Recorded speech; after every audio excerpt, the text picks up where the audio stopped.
পড়ছি রচনী, লিখেছেন হুমায়ুন আহমেদ। বাবা খক খক করছেন।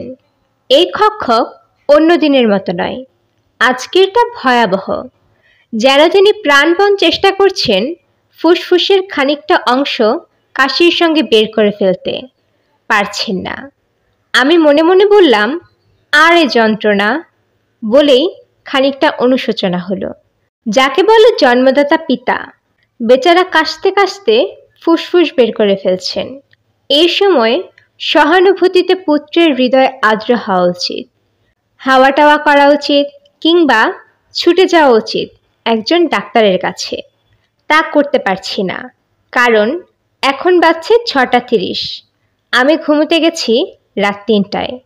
আমার পক্ষে মমতা দেখানো সম্ভব না, তবু দেখাতাম। দেখাচ্ছি না, কারণ বাবার এই খক খক সাময়িক ব্যাপার, কিছুক্ষণের মধ্যেই থেমে যাবে। আবার শুরু হবে রাতে ঘুমোতে যাবার আগে। শিয়াল প্রহরে প্রহরে ডাকে, আমার বাবা ডাকেন সকালে এবং সন্ধ্যায়। বাকি সময়টা তিনি মোটামুটি সুস্থ। আমি চাদর দিয়ে পুরোপুরি নিজেকে ঢেকে ফেললাম, মন থেকে সমস্ত চিন্তা ভাবনা দূর করে ফেললাম। ঘুমটা আবার শুরু করা যায় কিনা তার জন্য প্রাণপণ চেষ্টা। সম্ভাবনা খুবই ক্ষীণ। রাতে ঘুম ভাঙলে চোরা লাগে, ভোরবেলাটা লাগে না। বীরু, ওই বীরু। মার গলা। মটকা মেরে পড়ে থাকলে কোনো লাভ হবে না। মা কিছুক্ষণ গা ঝাঁকাবেন, টান দিয়ে চাদর ফেলে দেবেন, আদুরে গলায় ডাকাডাকি করতে থাকবেন এবং ঘুম ভাঙানোর জন্য গায়ে মাথায় হাত বোলাবেন। একটা বিশেষ বয়সের পর পুত্ররা মার এই জাতীয় আদর খুব একটা পছন্দ করে না, কিন্তু আমার মা এই খবরটা জানেন না। বীরু, ও বীরু, শুনছি। কি ব্যাপার? তোর বাবার তো দম আটকে আসছে, শেষ রাত থেকে কাশছে। বলো কি? ভয়ে আমার হাত পা কাঁপছে। তুই একটু যাবি? কোথায় যাব? ডাক্তারকে ডেকে নিয়ে আয় না, লক্ষ্মী সোনা। মা আবার তার শুকনো হাত আমার বুকে পিঠে বোলাতে লাগলেন। আমি বিরক্ত গলায় বললাম, সুরসুরি দিও না তো মা, যাচ্ছি। চা দিতে বলো, ঘুমটা কাটুক। মা ছুটে গেলেন। এক্ষুনি কুৎসিত খানিকটা গরম জিনিস কাপে ঢেলে নিয়ে আসবেন। তার না আছে স্বাদ, না আছে কিছু। জিনিসটা গরমও হবে না, আবার ঠান্ডাও হবে না। অতিরিক্ত মিষ্টির জন্য মুখে দেওয়া যাবে না, এবং অবধারিতভাবেই দুধের স্বর ভাসবে। 30-40 বছর ধরে মা চা বানাচ্ছেন, এখনো তিনি জিনিসটা শিখতেই পারলেন না। শুধু চা কেন, এ জীবনে তিনি কিছুই শিখতে পারেননি। আমি যখন ক্লাস 4-এ পড়ি, তখন সূচিকর্মে তার প্রবল উৎসাহ দেখা গেল। অনেক রাত্রি জাগরণের পর কি একটা জিনিস যেন তৈরি হলো, সেটি গোপনে বাঁধিয়ে বসার ঘরে ঝোলানো হলো। উদ্দেশ্য বাবাকে অবাক করে দেওয়া। বাবা সেই শিল্পকর্ম দেখে গম্ভীর গলায় বললেন, এটা কি? মা ক্ষীণ গলায় বললেন, তাজমহল। বাবা আরও গম্ভীর হয়ে বললেন, আমার বাড়িতে তাজমহল কেন? আমি কি শাহজাহান? এক্ষুনি নামাও। তাজমহল অবশ্যই নামানো হলো না।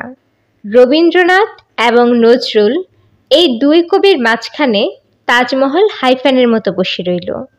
এখনো আছে, তবে রবীন্দ্রনাথের ছবিটা নেই। 71-এর যুদ্ধের সময় বাবা রবীন্দ্রনাথকে বিসর্জন দেন। নজরুলের ছবিটা এখনো আছে। ছবিটার দিকে তাকালে মনে হয় কবি নজরুল মুগ্ধ চোখে মায়ের তৈরি তাজমহল দেখছেন। মায়ের শিল্পকর্ম একজন বড় কবিকে মুগ্ধ করেছে, এটাই বা কম কি? বারান্দায় এসে দাঁড়াতেই বাবা আবার নতুন উদ্যমে কাশি শুরু করলেন। খক খক খক্কর, খক খক খক্কর। সমস্ত ব্যাপারটার মধ্যে বেশ একটা তালের ভাব আছে। এটাকে হয়তো ত্রিতাল কাশি বলা যাবে, কিংবা কে জানে, এটা হয়তো ঝাপতাল। প্রতিভাবান ব্যক্তিদের কাশি সাধারণ মানুষদের মতো হবে কেন? একটু অন্যরকম হবে। আমার বাবাকে একজন প্রতিভাবান ব্যক্তি বলা চলে। তার ডিগ্রিগুলো এরকম: BA honours, MA double, LLB। নানান ধরনের ডিগ্রি অর্জন ছাড়াও অনন্য প্রতিভার স্ফুরণ তার মধ্যে দেখা গেছে, যেমন কবিতা, নাটক, যন্ত্রসঙ্গীত ইত্যাদি। পড়াশোনা শেষ করবার পর চাকরি বাকরির মতো তুচ্ছ ব্যাপারে তার কোনো আগ্রহ দেখা যায়নি। তিনি শিল্প সাহিত্যের চর্চায় উৎসাহী হয়ে ওঠেন। অতি অল্প সময়ে প্রায় 1000 খানেক কবিতা, 1.5টা নাটক এবং একটা পুরো উপন্যাস লিখে ফেলেন। নেত্রকোনায় আমার দাদাজানের আদি বাড়িতে প্রতি শুক্রবার সন্ধ্যায় সাহিত্য আসর বসতে থাকে। গেটের কাছে একটা সাইনবোর্ড টানানো হয়, আলতা সাহিত্য বাসর। তার গানের গলা না থাকায় তিনি বিভিন্ন ধরনের বাদ্যযন্ত্র নিয়ে প্রবল চেষ্টা চালান। এর মধ্যে উল্লেখযোগ্য হচ্ছে তবলা এবং বেহালা। নেত্রকোনায় বেহালা শেখানোর মতো তেমন কোনো শিক্ষক ছিলেন না বলে তবলার উপর চাপটা একটু বেশি পড়েছে। গ্রীষ্মের দুপুরগুলিতে দরজা জানালা বন্ধ করে ঘামতে ঘামতে তিনি তবলার বোল তুলতে থাকেন। তেরে কেটে ধিনতা, তেরে কেটে ধিনতা, ধিনাক ধিনাক ধিন। এই সময়ে তার বয়স প্রায় 30।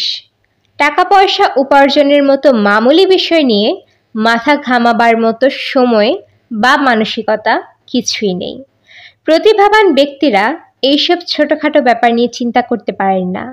তাদের অনেক বড় জিনিস নিয়ে ভাবতে হয়, মহৎ চিন্তা করতে হয়। এইসব মহৎ জিনিস নিয়ে ভাবতে ভাবতে বাবা আরও একটি মহৎ কাজ করে ফেলেন। 30 বছর বয়সে 13 বছরের এক বালিকার প্রেমে পড়ে যান। বাবার 1500 কবিতার প্রায় সবকটি এই বালিকাকে নিয়ে। এই বালিকার সঙ্গে বাবার বিয়ের কোনো প্রশ্নই ওঠে না, কারণ বালিকাটি সরকারি হাসপাতালের এক হতদরিদ্র কম্পাউন্ডারের মেয়ে। কম্পাউন্ডার সাহেবের বা পা ডান পায়ের চেয়ে ইঞ্চিখানেক ছোট বলে নেংচে নেংচে হাঁটেন। তার বহুল পরিচিত নাম হচ্ছে ন্যাংরা কম্পাউন্ডার। শারীরিক অসুবিধা ছাড়াও কম্পাউন্ডার সাহেবের আরও সব অসুবিধা ছিল।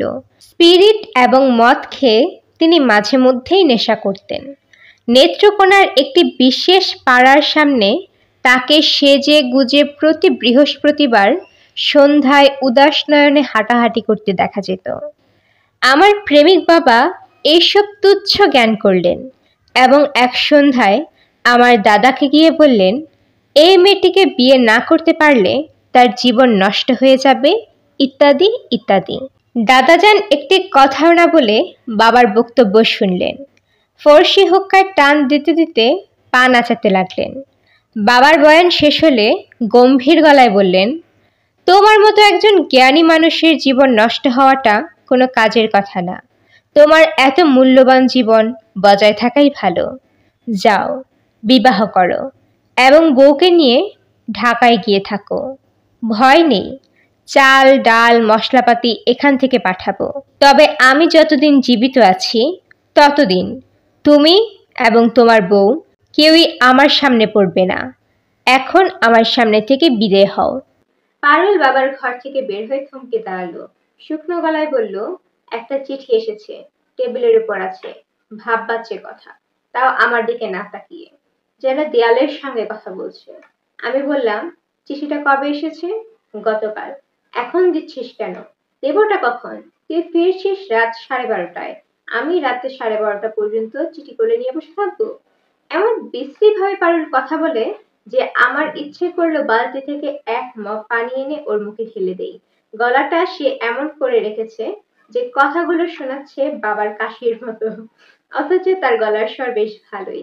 আমাদের এ বাসায় পারুলের কারণেই কিছু যুবকের আনাগোনা আছে। তাদের সঙ্গে কথা বলার সময় সে মিষ্টি একটা গলার স্বর বের করে। সব মেয়েদের স্টকে বেশ কয়েক রকমের গলার স্বর আছে বলে আমার ধারণা। এক এক সময় এক একটা বার করে। আমার এই বোনটাকে মোটামুটি চলনসই সুন্দরী বলা চলে। তবে সে যতটা না সুন্দর তার নিজের ধারণা সে তার চেয়েও বেশি সুন্দর। এটাই হচ্ছে প্রধান সমস্যা। বিয়ের যেসব প্রস্তাব আসছে তার কোনোটাই তার মনে ধরছে না। ব্যাংকের ম্যানেজারের কাছ থেকে এক প্রস্তাব এসেছিল, দেখতে ভালো, সামান্য বেটে, তবে তেমন কিছু না। কথাবার্তা অনেক দূর আগানোর পর পারুল বলল, আমি বারহাট্টার এক গ্রামে পড়ে থাকবো, তোমরা কি তাই চাও? সারাটা জীবন কাটালাম ঢাকা শহরে। আমার মা হাসি মুখে বললেন, গ্রাম তো ভালো, নিরিবিলি থাকবি, টাটকা শাকসবজি খাবি। পারুল ফোপাতে ফোপাতে বলল, আমার টাটকা শাকসবজির দরকার নেই। বাবা দরাজ গলায় বললেন, আচ্ছা ঠিক আছে, বাদ দাও, আরো দেখি। তারপর একজন পাওয়া গেল ঢাকা শহরের। নওয়াবপুরে তার একটা ইলেকট্রনিক দোকান আছে। পুরনো ঢাকায় নিজেদের এজমালি বাড়ি। পারুল সব শুনে থমথমে গলায় বলল, শেষ পর্যন্ত আমি দোকানদার বিয়ে করব? মা বললেন, দোকানদার খারাপ কি? দোকানদার তো ভালোই, স্বাধীন ব্যবসা।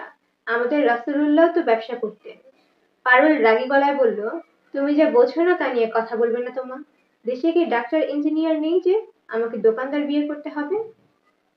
এরপর থেকে আমরা ডাক্তার এবং ইঞ্জিনিয়ার খুঁজছি। আমরা মানে আমার বাবা, তিনি নিয়মিত আমাদের সব আত্মীয়কে চিঠি ছাড়ছেন। প্রতিটি চিঠির ভাষা ও বক্তব্য এক। পর সমাচার এই যে আমরা কুশলে আছি। দীর্ঘদিন আপনার কোনো পত্রাদি না পাইয়া চিন্তাযুক্ত আছি। সত্বর পত্র মারফত চিন্তা দূর করিবেন। এখন আপনাদের নিকট আমার একটা আবদার। আমার কনিষ্ঠা কন্যাটিকে সুপাত্রে সমর্পণ করিতে চাই। আপনাদের সকলের সহযোগিতা ভিন্ন সম্ভব না। যেভাবে হোক একটা পাত্রের সন্ধান দিবেন। পাত্র ডাক্তার বা ইঞ্জিনিয়ার হলে ভালো। বাবার বেশিরভাগ চিঠির জবাবই আসে না, তবে তার ধৈর্য অপরিসীম। তিনি আবার লেখেন, কয়েকদিন পর আবার। প্রথম জীবনে তিনি রবার্ট ব্রুসের করে শিক্ষা গ্রহণ করেননি, শেষ বয়সে করেছেন। অধ্যাবসায়ের চূড়ান্ত দেখাচ্ছেন। ডাক্তারের সন্ধানে বের হলাম। ডাক্তার হচ্ছেন আমাদের ধীরেন কাকু। দীর্ঘদিন এই পাড়ায় আছেন। 1965 সনে পাক ভারত যুদ্ধের পর দল বল নিয়ে কলকাতায় পালিয়ে গিয়েছিলেন। সুবিধা করতে না পেরে আবার দেশে ফিরে এসেছেন। এখানেও সুবিধা করতে পারেননি। সংখ্যালঘু সম্প্রদায়ের লোকদের সমস্ত দুর্বলতা ধীরেন কাকুর আছে। তিনি আশেপাশের সবাইকে খুশি রাখতে চান। বেশিরভাগ সময় ভিজিট নেন না। ভিজিট দিতে গেলে তেলে তেলে একটা হাসি দিয়ে বলেন, আপনার কাছে ভিজিট কি নেব? ভাই ভাই হিসেবে বাস করছি, কি বলেন ঠিক না? আপনার বিপদে আমি আপনাকে দেখব, আমার বিপদে আপনি আমাকে দেখবেন। হা হা হা। 1971-এ ধীরেন কাকুর মিলিটারিরা ধরে নিয়ে গিয়েছিল। তখন আমাদের পাড়ার শান্তি কমিটির চেয়ারম্যান হাজী আব্দুল কাদের তাকে অনেক ঝামেলা করে ছুটিয়ে নিয়ে এসেছিল এবং এক শুক্রবারে হাজী আব্দুল কাদের ধীরেন কাকুকে মুসলমান বানিয়ে ফেললেন। নতুন মুসলমান ধীরেন কাকুর নাম হলো মোহাম্মদ সুলাইমান। তিনি দাড়ি রাখলেন, চোখে সুরমা দেওয়া শিখলেন, মসজিদে গিয়ে 5 ওয়াক্ত নামাজ পড়তে লাগলেন। একদিন বেশ ঘটা করে বাজার থেকে গরুর গোশত কিনে আনলেন। দেশ স্বাধীন হবার পর ধীরেন কাকু আবার হিন্দু হয়ে গেলেন, তবে দাড়ি ফেললেন না। দাড়িতে তাকে বেশ ভালো মানায়, কেমন ঋষি ঋষি লাগে। ধীরেন কাকুকে বাসায় পেলাম না, কলে গেছেন। তার বড় মেয়ে অতিশিদি বললেন, তুই বসবি রো, বাবা এসে পড়বে। কার অসুখ? পিতৃদেবের। কি হয়েছে? বক্কর বক্কর করে কাশছে, মনে হচ্ছে লাংস ফুটো। ছি বীরু, বাবাকে নিয়ে কেউ এভাবে কথা বলে? অতসীদি এত কোমল ভাবে কথাগুলো বললেন যেন সত্যি সত্যি আমি লজ্জা পেয়ে গেলাম। তিনি হয়তো খুব সাধারণভাবেই কথাগুলো বলেছেন। তার চেহারা এবং গলার স্বরের জন্যই সাধারণ কথাও অন্যরকম মনে হচ্ছে। একজন স্নিগ্ধ চেহারার মেয়ের কর্কশ কথাও স্নিগ্ধ মনে হয়। অতসীদের এই ভোরে গোসল করেছেন, তোয়ালে দিয়ে ভেজা চুল বাঁধা। চোখের দিকে তাকালে মনে হয় কিছুক্ষণ আগে গাঢ় করে কাজল দেওয়া হয়েছে। বীরু, চা খাবি? খাবো। চিনি নেই কিন্তু, বিনা চিনিতে। বিনা চিনিতেই খাবো, নিয়ে আসছি, তুই বসে থাক। এরকম করে পা নাচাবি না তো, দেখতে বিশ্রী লাগে। আমি বসে থাকি। অনেক দিন পর আসছি ধীরেন কাকুর বাড়িতে। ছোটবেলায় খুব আসা হতো। আমার মূল আকর্ষণ ছিল মিষ্টি। এই বাড়িতে এলেই অতসীদি বলতেন, হাঁটা ধুয়ে আয়, সন্দেশ দেব। সাবান দিয়ে ভালো করে ধুবি, নয়তো দেব না। অতসীদির ছোট আরো 3 বোন ছিল, তাদের বিয়ে হয়ে গেছে। ধীরেন কাকু এক একজনকে কলকাতায় নিয়ে ঝামেলা পার করে এসেছেন, শুধু বড়জনকে পারেননি। অথচ বড়জনই বোনেদের মধ্যে সবচেয়ে সুন্দর। আমার মধ্যে পৃথিবীর সবচেয়ে সুন্দর মেয়ে। শৈশবে প্রায় ভাবতাম বড় হয়ে অতসীদিকে বিয়ে করব। কে জানে, মনে মনে হয়তো এখনো ভাবি, নয়তো তাকে দেখে এমন অস্থির লাগবে কেন। চায়ের কাপ এবং একটা পিরিচ কি যেন একটা খাবার নিয়ে অতসীদি ঢুকলেন। রেশমের মতো কোমল গলায় বললেন, একটু মোহনভোগ এনেছি। মিষ্টি বেশি হয়ে গেছে, তবে খেতে খারাপ না। মোহনভোগ লাগবে না, তুমি চা দাও। তোর চোখ এমন লাল হয়ে আছে কেন রে? চোখে আলতা দিয়েছি, এজন্য লাল হয়েছে। দিন দিন তোর কথাবার্তা খুবই খারাপ হচ্ছে। গুন্ডা পান্ডা হয়ে গেছিস? তোর সঙ্গে একটা ছেলে আসতো না, টুকু নাম? ও দেখে খুব বদমাশ হয়েছে। মদ টদ খেয়ে রাস্তায় পড়ে থাকে। ওই দিন রিক্সা করে আসছি, আমাকে পেছন থেকে দেখেছে, চিনতে পারিনি। খুব খারাপ একটা কথা বলেছে। আমি রিক্সা থেকে নেমে বললাম, কি হয়েছে রে টুকু? অমনি পালিয়ে গেল। ও করে কি এখন? মেয়েদের হাত থেকে গলার হার, হ্যান্ডব্যাগ এইসব ছিনিয়ে নেয়। তুই সবসময় ঠাট্টা করছিস কেন? ঠাট্টা করছি না, সত্য কথা বলছি। ওর পেশা হচ্ছে ছিনতাই। আমি অতসীদের হাতে হাত রাখলাম। কিরকম ঠান্ডা একটা হাত, ধবধবে ফর্সা, তাকালেই পবিত্র একটা ভাব হয়। অতসীদের হাত সরিয়ে নিলেন না। অন্য কোনো মেয়ে হলে নিত। অতসীদের অন্য কোনো মেয়ে নয় বলেই সহজ গলায় বললেন, তোর হাত এরকম হয়েছে কেন? রগটা হাত, বানরের থাবার মতো লাগছে। মনে হয় বানর হয়ে যাচ্ছি। আমাদের পূর্বপুরুষরা বানর থেকে মানুষ হয়েছিল। আমরা মানুষ থেকে বানর হয়ে ঋণ শোধ করছি। সবসময় উল্টোপাল্টা কথা বলিস কেন? আচ্ছা শোন, টুকুর সঙ্গে তোর দেখা হয়? হয় মাঝে মাঝে। একবার বলিস তো আমার কাছে আসতে। কিরকম ছোট্ট ছিল, সবসময় নাক দিয়ে সর্দি পড়তো। আমি চায়ের কাপ নামিয়ে হঠাৎ করে বললাম, একটা মজার কথা শুনবে অতসীদি? তোর সব কথাই তো মজার, নতুন করে আর মজার কথা কি শুনবো? সব মজার কথাই তো কয়েকবার করে শোনা। এটা বিশেষ মজার। বল শুনি। আমি এবং টুকু আমরা দুজন ছোটবেলায় ঠিক করেছিলাম বড় হয়ে তোমাকে বিয়ে করব। অতসীদি খিলখিল করে হাসতে লাগলেন। হাসতে হাসতে তার চোখে পানি এসে গেল। তিনি সেই পানি মুছলেন না। কি অদ্ভুত দৃশ্য! অতসীদি হাসছে আর টপ টপ করে তার চোখ দিয়ে পানি পড়ছে। আমাকে বিয়ে করতে চাইতে কেন? মিষ্টি খাওয়ার লোভে? জানি না, হয়তো। আগে কোনোদিন আমাকে বলিসনি। বললে কি হতো? অতসীজি আবার হাসতে শুরু করলেন। তার হাসির মাঝখানে আমি বললাম, আমার কিন্তু এখনো তোমাকে বিয়ে করতে ইচ্ছে করে। অতসীদের হাসি থেমে গেল। তিনি অবাক হয়ে তাকালেন। তার চোখ দুটি যে কি অদ্ভুত! মনে হয় জল থই থই করছে, যেন এক্ষুনি কেঁদে ফেলবেন। কেঁদে ফেলবার মতো আমি কি কিছু বলেছি? অতসীদিকে এমন কিছু বলার প্রশ্নই ওঠে না। অতসীদি ঠান্ডা গলায় বললেন, সবসময় ঠাট্টা করা ভালো না বীরু। বলেই তিনি মাথায় আঁচল তুলে দিলেন। হিন্দু মেয়েরা মাথায় আঁচল দিলে কেমন যেন লাগে। তুই চলে যা বীরু, বাবা এলে পাঠিয়ে দেব। অতসীজি ছোট ছোট পা ফেলে চলে গেলেন। রান্নাঘর থেকে খুটখুট শব্দ হতে লাগলো। এছাড়া চারপাশে কি নীরব। আমি চলে গেলাম না। বসে বসে ধীরেন কাকুর জন্য অপেক্ষা করতে লাগলাম। ধীরেন কাকু এলেন অনেকক্ষণ পরে। তাকে যতবারই দেখি ততবারই মনে হয় আগের চেয়ে বুড়ো হয়ে গেছেন। ক্লান্ত জরাগ্রস্ত মানুষের মতো চলাফেরা। কথাবার্তাও প্রাণের কোনো স্পর্শ বলে কিছু নেই। যেন একটা রোবট, যার ব্যাটারি ডাউন হয়ে যাওয়ায় কার্যক্রম স্লথ হয়ে গেছে। তিনি আমাকে খুব ভালো করে চেনেন, তবু বললেন, কে? আমি আমি বীরু। ও আচ্ছা, ঠিক আছে। কার অসুখ? বাবার। ও আচ্ছা আচ্ছা, চল যাই, চল। ধীরেন কাকু ডাঙায় তোলা মাছের মতো ঘন ঘন নিঃশ্বাস নিচ্ছেন। তাকে কিছুক্ষণ বিশ্রাম করার সুযোগ দেওয়া উচিত। আমি না থাকলে হয়তো অতসীদি বাবাকে পাখা দিয়ে হাওয়া করত, ঠান্ডা পানির গ্লাস এনে সামনে রাখত। ধীরেন কাকু রাস্তায় নেমেই নিচু গলায় বললেন, আমার নিজের শরীরটাও খারাপ। ডাক্তাররা যখন বলে শরীরটা খারাপ, তখন গোটা চিকিৎসার শাস্ত্রটার উপর কেমন যেন সন্দেহের ভাব এসে পড়ে। বাসায় ফিরে দেখি all quiet in the eastern front. পূর্ব দিগন্ত নিশ্চুপ।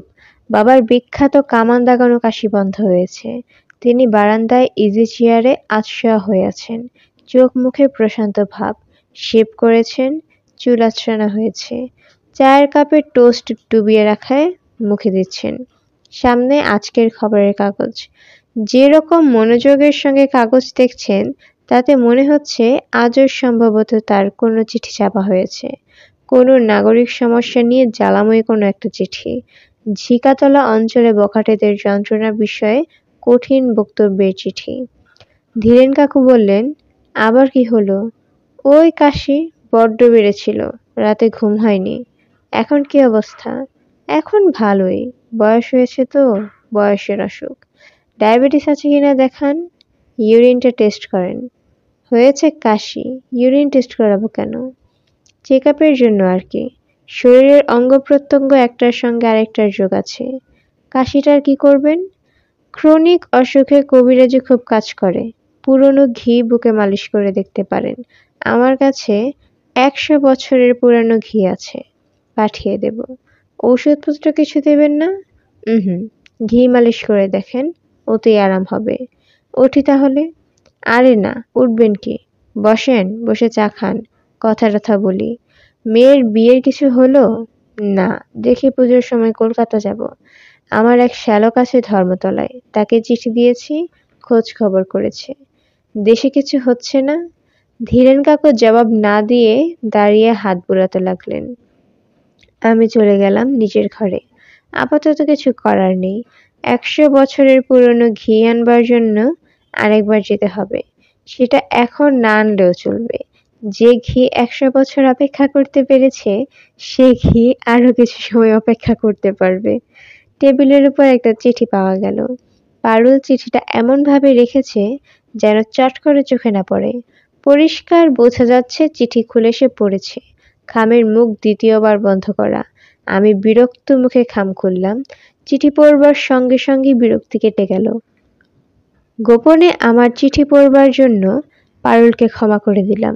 খক খককে সে আমার ঘুম ভাঙানোর জন্য ক্ষমা করলাম বাবাকে। জোর করে আমাকে ধীরেন কাকুর বাসায় পাঠানোর জন্য মাকে ক্ষমা করে দিলাম। তোমার সঙ্গে কিছু জরুরি কথা আছে, খুবই জরুরি।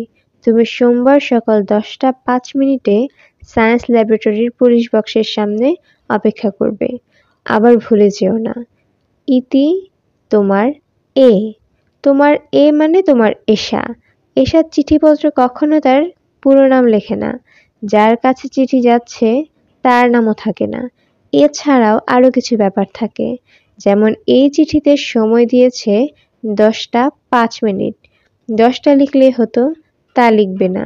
গুরুত্ব বাড়ানোর জন্য সঙ্গে 5 মিনিট লাগিয়ে দিয়েছে। অপেক্ষা করবার জায়গাটাও চমৎকার, পুলিশ বক্সের সামনে। পুলিশ বক্সের সামনে কেউ অপেক্ষা করে? কেউ করে না, কিন্তু এশা করে।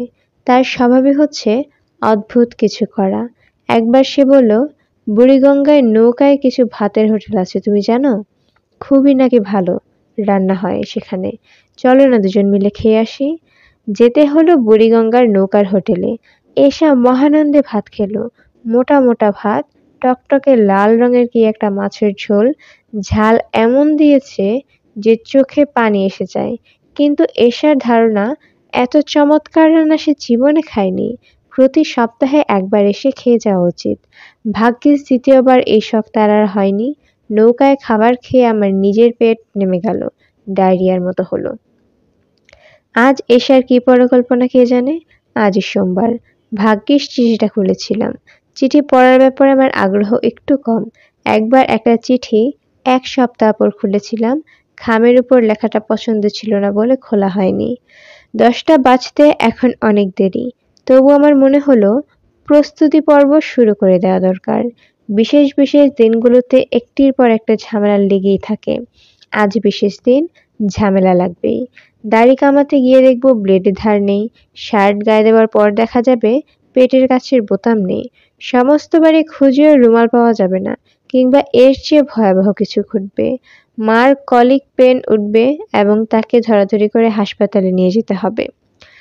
বিশেষ বিশেষ দিনগুলোতে মার কলিক পেনে ব্যথা ওঠে, বাধা নিয়ম।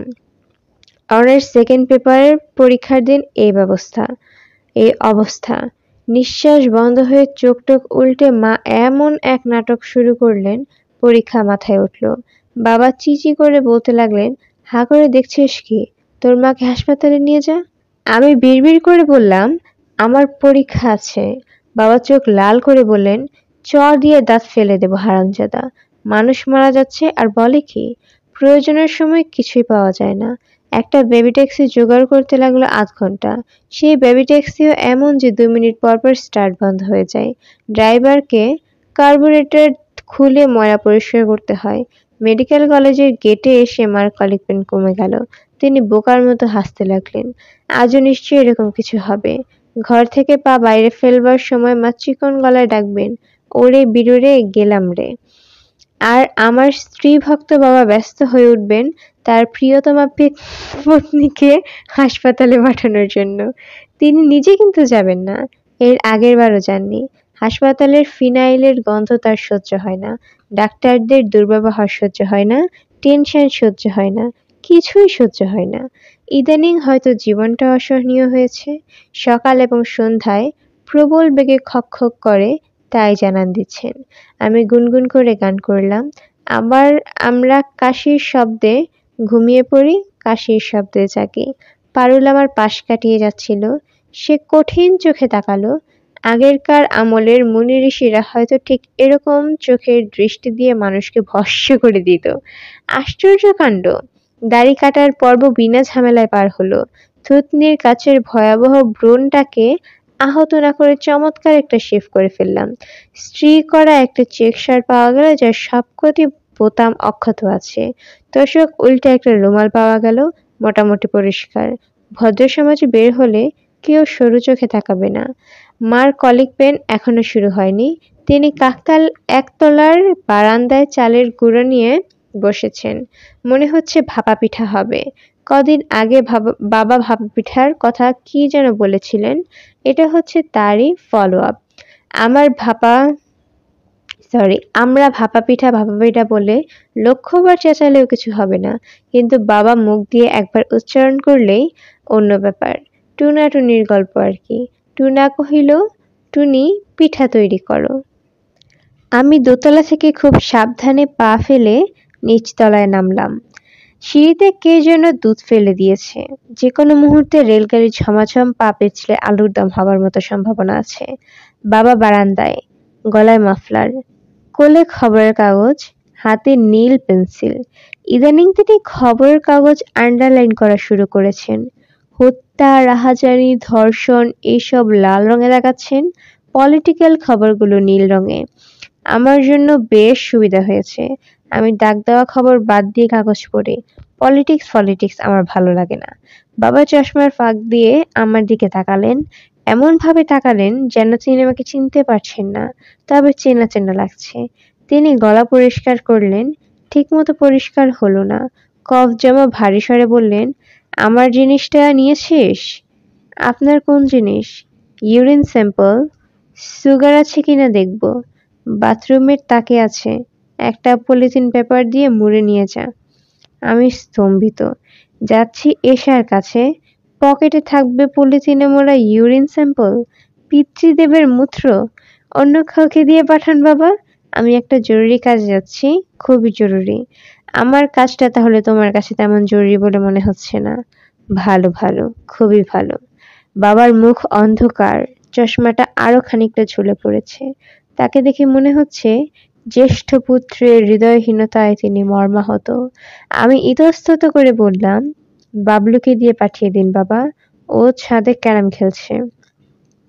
বাবা খবরের কাগজের দিকে তাকিয়ে বললেন, কাকে পাঠাবো তা নিয়ে তোমাকে ভাবতে হবে না। তুমি তোমার অত্যন্ত জরুরি কাজটি সেরে আসো। আচ্ছা ঠিক আছে, আমিই নিয়ে যাচ্ছি। তোমাকে নিতে হবে না। আপনি শুধু রাগ করছেন। তোমার সঙ্গে এই প্রসঙ্গে আরেকটিও কথা বলতে চাচ্ছি না আমি। আমি খুবই আহত হওয়ার ভান করে বললাম, যাচ্ছি একটা চাকরির ব্যাপারে। পকেটে ইউরিন ফিউরিন এজন্যই নিতে চাচ্ছিলাম না। না বুঝেই রাগ করেন। লক্ষ্য করছি বাবা অপ্রস্তুত বোধ করতে শুরু করেছেন। মুখ কেমন লম্বা ধরনের হয়ে যাচ্ছে, চোখের দৃষ্টি হয়ে যাচ্ছে বোকাটে। তিনি নিচু গলায় বললেন, কিসের ইন্টারভিউ? বেক্সিমকো বলে একটি কোম্পানি। তোর তো এম এর রেজাল্টই এখনো হয়নি। রেজাল্টের আশায় বসে থাকলে আরো 3 বছর লেগে যাবে। এখনো ভাইভা হয়নি। ভাইভা হবে, তারপর টিচাররা দয়া করে খাতা দেখবেন, আবার 1 মাস ঘুম, তারপর চলে যাবেন বিদেশ। আর তার কোনো খোঁজ পাওয়া যাবে না। আমাদের রেজাল্ট বন্ধ। বাবা তার মুখ করুণ করে ফেললেন। বেচারাকে দেখে এখন মায়াই লাগছে। পুত্রের প্রতি সহানুভূতিতে তার হৃদয় আর্দ্র। ইউরিন স্যাম্পলটা কোথায় রেখেছো বাবা? বাথরুমের তাকে?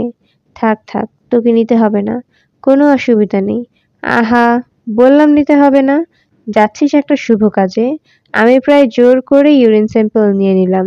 অপরাধ বোধে বাবা এখন জর্জরিত, সারাক্ষণ অস্বস্তিতে ভুগবেন, দুপুরবেলা ভালো করে খেতেও পারবেন না।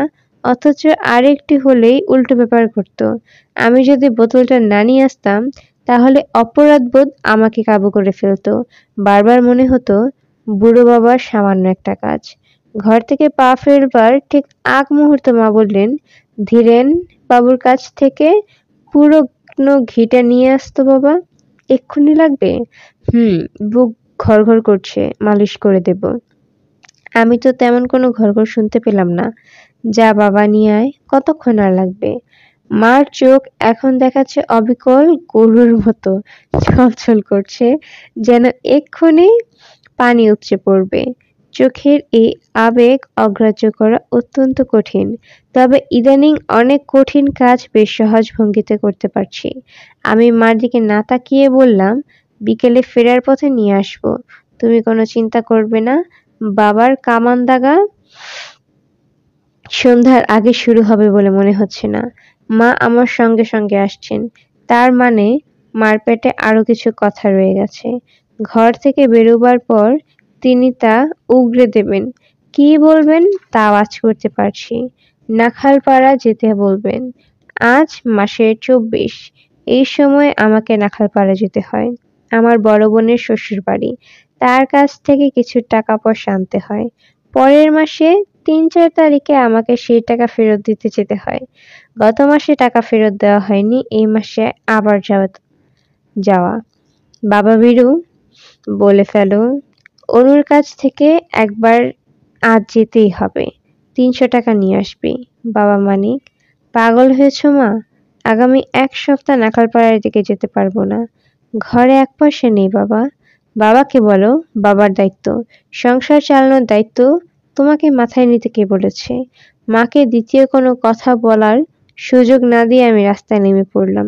চমৎকার একটা দিন, ঝকঝকে রোদ, বাতাস মধুর এবং শীতল। এ বাতাস আজ সারাদিনেও হয়তো তেতো হয়ে উঠবে না, তবে এশাকে না পাওয়া গেলে ভিন্ন কথা, তখন সবই অসহ্য বোধ হবে। এই ভীরু, যাচ্ছিস কোথায়? আমি কয়েক মিনিট চিন্তা করলাম জবাব দেব কি দেব না। টুকু নর্দমার পাশে পেচ্ছাপ করতে দাঁড়িয়ে আছে, ঘাড় ঘুরিয়ে সেখান থেকেই কথা বলছে। তার ছোটখাটো মুখে বিশাল এক গোঁফ কুৎসিত দেখাচ্ছে। ব্যাপার কি? সাউন্ড দিচ্ছিস না কেন? যাচ্ছিস কোথায়? ঠিক নেই কিছু। তোর কাছে 10টা টাকা হবে নাকি? না, 5টা টাকা হবে নাকি দেখ। শালা পকেট একবারে হবে না। তাহলে একটা সিগারেট খাওয়া দোস্ত, রিকোয়েস্ট। আমি 2টা সিগারেট কিনলাম। সিগারেট দিয়ে যদি সহজে তার হাত থেকে মুক্তি পাওয়া যায় এই আশাতেই কেনা। টুকু ছোঁ মেরে সিগারেট নিয়ে হাসি মুখে বলল, একটা চায়ের পয়সা দিয়ে যা, তোর পায়ে ধরি। টুকু সত্যি সত্যি পায়ে ধরতে এলো। গুন্ডামি করলেও টুকু জাতে হয়ে ওঠেনি। কেউ তাকে পাত্তা দেয় না। বিনা পয়সায় চা সিগারেট খাওয়ায় না, নগদ পয়সা দিতে হয়। দোস্ত, আমার রিকোয়েস্টটা রাখ, একটা পাত্তি ছেড়ে দে। তুই অতসীর দিকে কি বলেছিলি? টুকু দপ করে নিভে গেল। মুখ আমসি করে বলল, মিস্টেক হয়ে গেছে, বুঝতে পারিনি। আমি ভাবলাম নতুন কেউ। এমন লজ্জা পেয়েছি আর বলিস না। রাতে ঘুম হয় নাই। অতসীদি তাকে যেতে বলেছে? সত্যি?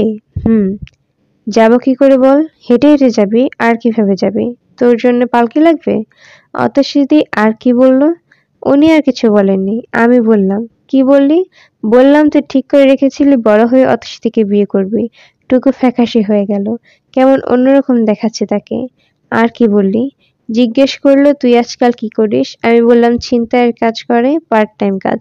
ফুল টাইম কাজ হচ্ছে রাস্তায় দাঁড়িয়ে থাকা, পরিচিত কাউকে পেলে ভিক্ষা চাওয়া, মেয়ে দেখলেই শীষ দেওয়া। ব্লাফ দিচ্ছিস, ঠিক না? ব্লাফ দেবো কেন? ব্লাফ দেবার আমার দরকারটা কি? হাত ছাড়, আমার জরুরি কাজ আছে। টুকু আমার হাত ছাড়ল না, সঙ্গে সঙ্গে আসতে লাগলো। তার গা থেকে বিকট গন্ধ আসছে। আমি বললাম, আজকাল গাঁজা খাচ্ছিস নাকি? গন্ধে নাড়ি ভুঁড়ি উল্টে আসছে। টুকু বিড়বিড় করে বলল, কি যে বলিস দোস্ত, ভদ্রলোকের ছেলে না আমি? সস্তার সিগারেট, এই জন্যই গায়ে গন্ধ হয়ে গেছে। আচ্ছা দোস্ত, সত্যি কথাটা বল, অতসী দিকে যেতে বলেছে? ওই দিনের ব্যাপারটায় মাইন্ড করেছে তাই না? এখন হাত ছাড়। তুই আমার হাত গন্ধ বানিয়ে ফেলছিস। অতসীদের কাছে যাবার আগে গরম পানি দিয়ে গোসল করবি। টুকু হাত ছেড়ে দিয়ে করুণ চোখে তাকিয়ে রইল। তার চায়ের পয়সা চাইল না। তার মুখের সিগারেটও নিভে গেছে। সে তা বুঝতে পারছে না। নেভানো সিগারেট প্রাণপণে টানছে। আমি বললাম, কি যন্ত্রণা, এখনো সঙ্গে সঙ্গে আসছিস কেন? টুকু ফিসফিস করে বলল, 1,500 টাকা জোগাড় করে নিতে পারবি? 1 মাসের ডাবল করে রিটার্ন দেব। Up on God. করবে কি টাকা দিয়ে? কাউকে বলিস না দোস্ত, একটা পিস্তল কিনবো, জার্মান জিনিস। তোর দৌড় ব্লেড পর্যন্ত। পিস্তল দিয়ে কি করবি? হাত ছাড়। টুকু হাত ছেড়ে এখন আবার রাস্তার পাশে গিয়ে দাঁড়ালো। ব্যাটার বহুমূত্র হয়েছে কিনা কে জানে, সব সময় দেখি রাস্তার পাশে প্যান্টের জিপার খুলে দাঁড়িয়ে আছে। পুলিশ বক্সের সামনে এসা নেই। মৈনাক পর্বতের সাইজের এক পুলিশ অফিসার পা ফাঁক করে দাঁড়িয়ে আছে, যেন সে চাচ্ছে এই শহরের সবাই তার দুপায়ের ফাঁক দিয়ে হামাগুড়ি দিক। সার্জেন্টের হাতে ওয়াকিটকি, কার সঙ্গে যেন খোশ গল্প করছে। ঘন ঘন বলছে, আরে বেটা বুদ্ধু, সহজ কথা বুঝলি না? আমার জায়গায় মাসুম হলে পুলিশ সার্জেন্টকে দুম করে একটা অদ্ভুত প্রশ্ন করে বসতো। হয়তো বলতো, এই যে ব্রাদার, আপনি এত মোটা কি করে হলেন? কাইন্ডলি আমাকে বলবেন। একাডেমিক ইন্টারেস্টের প্রশ্নটা করেছি। আমি ফুড অ্যান্ড নিউট্রিশনের ছাত্র। প্রশ্ন শুনে সার্জেন্টের আক্কেল গুরুম হয়ে যেত। জবাব দেওয়ার আগেই মাসুম দ্বিতীয় প্রশ্ন করত। সেটি হতো প্রথমটির চেয়েও ভয়াবহ। পাবলিক লাইব্রেরিতে মাসুমের সঙ্গে গিয়েছি মাসুমের কাজে। লাইব্রেরিতে আমার কোনো কাজ নেই। কি একটা বই সে ঘণ্টাখানিক খুঁজল, না পেয়ে মহাবিরক্ত। বিরক্তি কাটাবার জন্যই বোধহয় আমাকে বলল, চল লাইব্রেরিয়ান বেটাকে ভরকে দেই। গেলাম তার সঙ্গে। লাইব্রেরিয়ান বেচারা বুড়ো মানুষ, কেমন ভালো ভালো মানুষ চেহারা। মাসুম তার কাছে গিয়ে নিচু গলায় বলল, স্যার, মানুষ খুন করার সহজ পদ্ধতি, এই জাতীয় কোনো বইপত্র আছে? আমাদের বিশেষ দরকার। লাইব্রেরিয়ান ভদ্রলোক হতভম্ব হয়ে তাকিয়ে আছেন, কি বলবেন বুঝতে পারছেন না। মাসুম গলার স্বর আরো খানিকটা নামিয়ে বলল, ছুরি বোমা দিয়ে মানুষ মেরে তো স্যার কোনো থ্রিল নেই। আমরা চাচ্ছি নতুন কিছু ধরনের কিছু করতে, হাইলি সায়েন্টিফিক ধরনের, মডার্ন। মাসুমের মতো কিছু একটা করতে ইচ্ছে করছে। দুপা ফাঁক করে দাঁড়িয়ে থাকা পুলিশটাকে আর সহ্য করা যাচ্ছে না। আমি পুলিশ অফিসারটিকে চমকে দিয়ে বললাম, আচ্ছা ভাই, এখানে কি একটি মেয়েকে ঘোরাফেরা করতে দেখেছেন? পুলিশ সার্জেন্ট সত্যি সত্যি চমকালো, অবাক হয়ে বলল, আমাকে বলছেন? হ্যাঁ আপনাকে। লম্বা একটি মেয়ে, কোকড়ানো চুল। সাধারণত তার কাঁধে চটের একটি ব্যাগ ঝুলানো থাকে। পুলিশ বক্সের সামনে তার অপেক্ষা করার কথা। এত জায়গা থাকতে পুলিশ বক্সের সামনে কেন? পুলিশদের আশেপাশে ঝামেলা কম থাকে, এই জন্যই বোধ হয়। তাহলে আপনি দেখেননি? লোকটি হেসে ফেলল, বেশ অন্তরঙ্গ হাসি। হাসতে হাসতেই বলল, চা খাবেন? এবার আমার চমকাবার পালা। এ আমাকে চা খেতে বলছে কেন?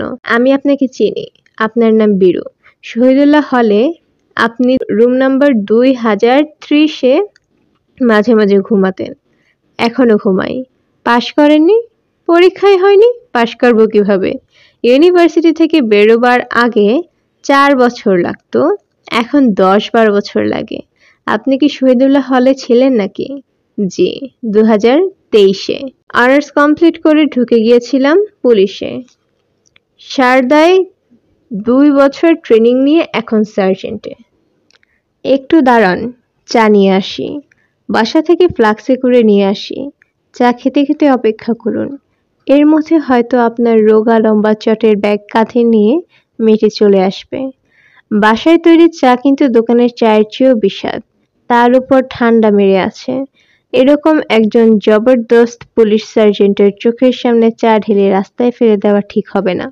আমি বিরক্ত মুখে চায়ে চুমুক দিচ্ছি, এদিক ওদিক তাকাচ্ছি যদি এশার দেখা পাওয়া যায়। বীরু সাহেব, জি বলুন। আপনারা এখনো এমএ পাস করতে পারেননি ভাবাই যায় না। আমি চাকরিতে জয়েন করে ভালোই করেছি, কি বলেন? খুব ভালো করেছেন। মিলিটারিতে ঢুকে পড়তে পারলে আলো ভালো করতেন। ঠাট্টা করছেন?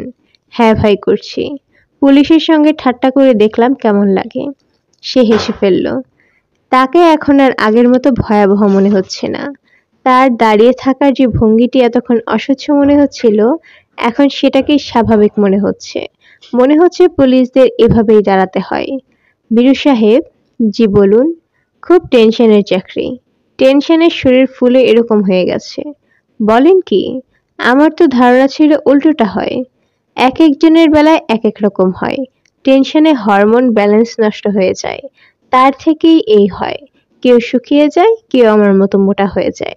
বাহ, ইন্টারেস্টিং তো। আমি যদি কিছু নাও খাই, ফুলতে থাকবো। এই যে এত বেলা হয়ে গেছে, আমি কিন্তু 4 কাপ চা ছাড়া আর কিছুই খাইনি। ভাত খেতে খেতে 2টো বেজে যাবে। খিদা লাগে না? লাগে না আবার। এখন মনে হচ্ছে একটা বেবি ট্যাক্সি গিলে খেয়ে ফেলি। হা হা হা। আমি হাসিতে যোগ দিলাম না। এশার উপর প্রচন্ড রাগ হচ্ছে। এরকম করার মানে কি? কতক্ষণ আমি দাঁড়িয়ে অপেক্ষা করব? ঢাকা হলের এই প্রাক্তন ছাত্র মনে হচ্ছে অতিরিক্ত রকমের মাই ডিয়ার। তার তেলতেলে ধরনের ব্যবহার এখন আর ভালো লাগছে না। ভাড়া ঠিক না করিয়ে আমি একটি খালি রিকশায় উঠে পড়লাম। চলি কেমন? আবার আসবেন। সকালবেলায় আমি এখানেই থাকি। আর যদি আমাকে না দেখেন, তাহলে জিজ্ঞেস করবেন, সার্জেন্ট শামসুদ্দিন কোথায়? ওরা ওয়াকিটকিতে ইনফরমেশন দিয়ে দেবে। আমি হেসে ফেললাম। সার্জেন্ট শামসুদ্দিন এমনভাবে কথা বলছে যেন শিগগিরই আমি তার বিরহে ব্যাকুল হয়ে ছুটে আসবো পুলিশ বক্সে। ওয়াকিটকির 40 মাইল ব্যাসার্ধে বারবার বলা হবে, সার্জেন্ট শামসুদ্দিন, আপনার বন্ধু আপনার জন্য অপেক্ষা করছে, চলে আসুন। Hello hello sergeant, hello Shamsuddin. Biru সাহেব, জি বলুন। আবার দেখা হবে কেমন? তা তো হবেই। মিছিল নিয়ে যখন আসবো তখন দেখা হবে। পিটিয়ে লাশ বানিয়ে দেব। সার্জেন্ট শামসুদ্দিনের মুখ কেমন যেন হয়ে গেল। সে যেন নিজের কানকেই বিশ্বাস করতে পারছে না। বিড়বিড় করে বলল, এসব কি বলছেন ভাই? সত্যি কথাই বলছি। The truth. আমরা আপনাদের পেটাবো, আপনারা আমাদের পেটাবেন। আমরা ঢিল ছুড়ব, আপনারা আমাদের উপর ট্রাক তুলে দিবেন। টিয়ার গ্যাস, গুলি এইসব চলবে। আমাদের এসব বলছেন কেন? আমাদের দোষটা কোথায়? ঠাট্টা করছি রে ভাই, ঠাট্টা। পুরনো বন্ধুর সঙ্গে রসিকতা। ও, তাই বলুন। সার্জেন্ট শামসুদ্দিন হেসে ফেলল। তার দাঁতগুলি চমৎকার। টুথপেস্টের বিজ্ঞাপন হয়, নতুন ধরনের কোনো বিজ্ঞাপন কি দেয়া যায় না? একজন পুলিশ সার্জেন্ট টুথব্রাশ হাতে নিয়ে অ্যাটেনশন হয়ে দাঁড়িয়ে আছে। লেখা আছে, শান্তির এই প্রহরের হাসিটিও প্রশান্তির, কারণ ইনি ব্যবহার করেন পিয়া টুথপেস্ট। পিয়া টুথপেস্ট এখন নতুন মোড়কে পাওয়া যাচ্ছে। বাতাস আর মধুর মনে হচ্ছে না। রোদ ঝাঝা করছে। আকাশ ধূসর বর্ণ। কড়া রোদে আকাশ ধূসর হয়ে যায়। তাকালেই বমি বমি ভাব হয়। এশার সঙ্গে থাকলে এই ধূসর আকাশই হয়তো অন্যরকম লাগতো।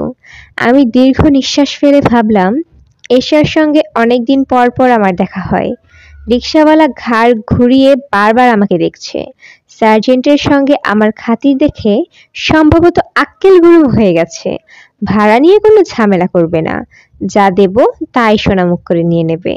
অনেকদিন ধরেই পকেটে একটা তাপ্পি মারা 5 টাকার নোট পড়ে আছে, চালানো যাচ্ছে না। এই রিকশাওয়ালার উপর এটা একটা অ্যাটেম্প নেওয়া যেতে পারে। স্যার, যাইবেন কই? তাই তো, কোথায় যাওয়া যায়? রিকশায় উঠলেই আমার একটা সমস্যা হয়। হঠাৎ মনে হয় আমার যেন কোথায় যাওয়ার কোনো জায়গা নেই। বাসে এই সমস্যা হয় না। বাসের একটা নির্দিষ্ট গন্তব্য আছে, রিকশার নেই। রিকশায় উঠে গন্তব্যের কথা বলে দিতে হয়। স্যার, কোন দিকে যাইবেন? আরে বাবা, তুমি চালাও না, এত অস্থির হয়ে গেলে কেন? রিকশাওয়ালা ঘাড় ফিরিয়ে কুৎসিত চোখে আমাকে দেখলো, যেন আমরা একে অপরের শত্রু। তারপর প্যাডেল চাপতে লাগলো, নিতান্ত অনিচ্ছায়। এক শত্রু অন্য শত্রুকে টেনে নিয়ে যাচ্ছে, ব্যাপারটা মন্দ না। আমি সিগারেট ধরিয়ে ভাবতে লাগলাম কোথায় যাওয়া যায়। হঠাৎ মনে পড়ল যাত্রাবাড়ি যাওয়া যাক। যাত্রাবাড়ি হচ্ছে এশাদের বাড়ি। এশার বাবা অন্য একজনের জমি জবরদখল করে 2-3টা ঘর তুলে দিব্যি আছেন। হাফ বিল্ডিং, পাকা দেয়াল, উপরে টিন। যাত্রাবাড়ি গেলে এশাকে অবশ্যই পাওয়া যাবে না। এশা এমন এক মেয়ে যাকে কোথাও পাওয়া যায় না। ওদের নিজের বাড়িতে তো নয়, আমি কখনো গিয়ে পাইনি। রাত 10টায় একবার ওদের বাড়িতে গিয়ে শুনি এসা এখনো বাড়িতে ফেরেনি। কোথায় গিয়েছে কেউ বলতে পারে না। একটি মেয়ে যে এত রাত পর্যন্ত বাইরে, তা নিয়ে কাউকে চিন্তিত মনে হলো না। এশার বাবা বিকট একটা হাই তুলে বললেন, তোমার খুব দরকার থাকলে অপেক্ষা করো, চলে আসবে। কোথায় গেছে সে? বলে যায়নি। এত রাতে একা একা ফিরবে? তিনি নির্বিকার ভঙ্গিতে বললেন, কেউ দিয়ে যাবে নিশ্চয়ই। বিন্দুমাত্র উদ্বেগ আমি লোকটির মধ্যে দেখলাম না, যেন এশা রাতে বাড়ি না ফিরলেও তার ঘুমের তেমন অসুবিধা হবে না। তুমি কি চলে যাবে না থাকবে? বসি কিছুক্ষণ। তুমি কি ওর সঙ্গে পড়ো? জি। ভালো, খুব ভালো। আমি অপেক্ষা করতে লাগলাম। এ বাড়িতে অপেক্ষা করাও যন্ত্রণা। বসার ঘরটা খুপড়ির মতো ছোট, ভাদ্র মাসের অসহ্য গরম। ঘরের আধখানা জুড়ে এক চৌকি, সেই চৌকিতে আশ্রয় নিয়েছে লোমশ শরীরের এক ভদ্রলোক। ঘুমিয়ে পড়েছেন কিনা বোঝা যাচ্ছে না। নাকের ডাক শোনা যাচ্ছে, আবার এদিক দেখি হাত পাকাও চলছে। ভদ্রলোকের পাশে এশার সবচেয়ে ছোট বোনটি, তার মাথার নিচে বালিশ নেই, কাঁথা গুজে বালিশের মতো করে দেয়া। মেয়েটি গরমে ঘুমোতে পারছে না, মাঝে মাঝে উঠে বসছে। রাত 11টায় এশার বাবা একটা ভেজা গামছা গায়ে জড়িয়ে বসার ঘরে ঢুকে বললেন, তুমি চলে যাও, আজ বোধহয় ও আসবে না। আসবে না মানে? মিরপুরে ওর খালার বাড়ি, মনে হচ্ছে ওখানেই থেকে যাবে। মাঝে মাঝে রাত বেশি হলে থেকে যায়। খবর দেয় না? কিভাবে দেবে? ও বাড়ি থেকে টেলিফোন আছে? আপনার চিন্তা হচ্ছে না? ভদ্রলোক এমনভাবে তাকালেন যেন আমার বেয়াদবিতে স্তম্ভিত হয়েছেন। তিনি কি বলবেন মনে মনে তার জন্য অপেক্ষা করতে লাগলাম। খুব রেগে গেলে মানুষ মজার মজার সব কথা বলে। অবশ্যই ভদ্রলোক মজার কিছু বললেন না, বড় রকমের একটা নিঃশ্বাস নিয়ে ফেললেন। বাড়ি চলে যাও, নয়তো বাস পাবে না। লাস্ট বাস 11:30টায়। বাস সত্যি সত্যি পেলাম না। 3 মাইলের মতো হেঁটে একটা রিক্সা জোগাড় করতে হলো। রিক্সায় ওঠা মাত্র রিক্সাওয়ালা যে কথা বলল তার সারমর্ম হচ্ছে কলেজ গার্ল লাগবে কিনা। তার সন্ধানে প্রচুর কলেজ গার্ল আছে। ভালো ফ্যামিলির মেয়ে, অভাবে পড়ে এই লাইনে এসেছে। আমার রক্ত হিম হয়ে গেল। রিক্সাওয়ালা আমার জন্য কলেজ কার্ড জোগাড় করে ফেলেছে এর জন্য নয়, এরা একটা চক্রের সঙ্গে আছে। তেমনি গুন্ডা পান্ডাও আছে। পেটে ছুরি বসিয়ে আমাকে নর্দমায় ফেলে দেয়া এদের কাছে ছেলে খেলা। আমি রিক্সাওয়ালাকে খুশি রাখবার জন্যেই সরাসরি না বললাম না, বললাম খরচপাতি কিরকম লাগবে। রেট হইল গিয়ে আপনার ঘন্টা হিসেবে। 50 আছে, 60 আছে, আবার ধরেন গিয়ে 100 আছে। যেমন জিনিস তেমন দাম। আরে সর্বনাশ, আমার কাছে আছেই মাত্র 10 টাকা। আরেক দিন আসা যাবে। বাস স্ট্যান্ডের বগলে দোকানে আমার নাম কইয়েন, তাইলে খবর পাইবেন। তোমার নাম কি? বদিউল। ঠিক আছে বদিউল, তোমাকে খুঁজে বের করব। 2-1 দিনের মধ্যেই আসবো। তবে খরচপাতি অনেক বেশি। সেইটা আমি দেখমু, খরচপাতির জন্য চিন্তা কইরেন না। আমি প্রতিজ্ঞা করলাম যাত্রাবাড়ির দিকে আর আসছি না। বদিউল নামের রিক্সাওয়ালা আমাকে চিনে ফেলতে পারে। চিনে ফেললে হয়তো চেপে ধরবে। ঘন্টা হিসেবে একজন কলেজ গার্ল জুটিয়ে দেবে। সেই কলেজ গার্ল নিয়ে আমি করব কি? যাব কোথায়? ঢাকা শহর গিজগিজ করছে মানুষে। একটা গর্ত খুঁড়লে সেই গর্ত দেখার জন্য হাজার হাজার মানুষ জমে যায়। একটা মাইট ফিট করলে হ্যালো 1 2 3 বললে 4-5 হাজার লোক দাঁড়িয়ে যায়। এখানে নিরিবিলি কোথায় যে কলেজ গার্লের সঙ্গে 2-একটা মিষ্টি কথা বলবো? এশার সঙ্গে 3 বছর ধরে আমার পরিচয়। এখনো একটু নিরিবিলি পাইনি যে হাত ধরে গাঢ় স্বরে 2-একটা কথা বলবো কিংবা ঠোঁট এগিয়ে নিয়ে যাব।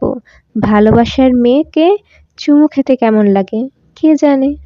আমার এই রিকশা নিশ্চয়ই যাত্রাবাড়ি পর্যন্ত যাবে না, তবু একবার জিজ্ঞাসা করা যেতে পারে। আমি বললাম, এই যাত্রাবাড়ি যাবে? না। না কেন? যাত্রাবাড়িতে অসুবিধা আছে, যাবো না। যাবো না, ব্যাস ফুরাইলো। এত সহজে ফুরালে তো হবে না। তুমি কোন দিকে যাবে সেটা বলো। রিক্সাওয়ালা রিক্সা থামিয়ে আমার দিকে তাকাইলো। লোকটা বয়সে সম্ভবত আমার বাবার কাছাকাছি। তাকাচ্ছেও আমার দিকে বাবার মতো করে, যেমন আমার আচরণে তিনি মর্মাহত হয়েছেন। আমাকে নিয়ে কি করবে বুঝতে পারছে না। রাগে দেশে কাঁপছে তা পরিষ্কার বুঝতে পারছি। একজন মানুষকে আমি রাগিয়ে দিয়েছি, ব্রেকিং পয়েন্টে নিয়ে যাওয়ার একটা আলাদা মজা আছে। আমি অনেকটা সময় নিয়ে সিগারেট ধরালাম, কায়দা করে ধোঁয়া ছাড়লাম এবং বরফ শীতল গলায় বললাম, চুপচাপ দাঁড়িয়ে আছো কেন? বলো, তুমি কেন যাবে না? রিক্সা বদলির টাইম হয়েছে। ও, এই ব্যাপার। আমি ভাবলাম আমাকে বোধহয় তোমার পছন্দ হচ্ছে না, এই জন্য যেতে চাচ্ছ না। আচ্ছা, এখন বলো, রিক্সা বদলি কথাটা তুমি আগে কেন বললে না? কি কইলেন? রিক্সা বদলির টাইম হয়েছে, এই কথাটা তুমি আগে কেন বললে না? আগে বলতে কি অসুবিধা ছিল? এমন করতেছেন কেন ভাইজান? আপনি আপনার কি করছি? লোকটির গলা শুনে মনে হলো সে এক্ষুনি কেঁদে ফেলবে। এই শ্রেণীর লোকেরা ব্রেকিং পয়েন্টে এসে রুখে দাঁড়ায়। এর বেলায় অন্যরকম হচ্ছে। এ কেঁদে ফেলতে যাচ্ছে। শহরের খাঁটি রিকশাওয়ালা সে এখনো হয়ে ওঠেনি। হয়তো কিছুদিন আগেও পান্তা ভাত খেয়ে সূর্য ওঠার আগে জমি চাষ করতে যেত। এর গায়ে এখনো শস্যের গন্ধ লেগে আছে। আমি রিক্সা থেকে নেমে পকেটে হাত দিলাম। তাপ্পি মারা নোট না, তাকে আমি চকচকে নোটই দেব। যা ন্যায্য ভাড়া, তার সঙ্গে বকশিস হিসেবে 2টি টাকা দেব। রিকশাওয়ালা ভাড়া নিল না। পকেট থেকে হাত বের করবার আগেই সে দ্রুত প্যাডেল চাপতে শুরু করলো। একবার পেছনে ফিরল না। এই, এই, 2বার ডাকলাম, কিন্তু সে কোনো সাড়াই দিল না। সে আমাকে পুরোপুরি উপেক্ষা করে বিপজ্জনকভাবে একটি বেবি ট্যাক্সিকে ওভারটেক করলো। এই রিকশাওয়ালাটা অভিমানী, কে জানে, হয়তো ইতোমধ্যে তার চোখে পানি এসে গেছে। এই রিকশাওয়ালার সঙ্গে নিশ্চয়ই আরো অনেকবার আমার দেখা হবে, কিন্তু তাকে চিনতে পারবো না। আমরা রিকশাওয়ালার চেহারা কখনোই ভালো করে দেখি না, তাদের পেছনটাই দেখি। একজন রিকশাওয়ালা ভাড়া না নিয়ে চলে গেছে, এটা এমন কোনো বড় ব্যাপার নয়। অনেক রিকশাওয়ালা আমাকে ঠকিয়েছে, ভাঙতি হিসেবে অচল নোট দিয়েছে, জোর করে বেশি আদায় করেছে। সেইভাবে হিসাব করলে ব্যাপারটা সহজ হয়ে যায়, কিন্তু হচ্ছে না।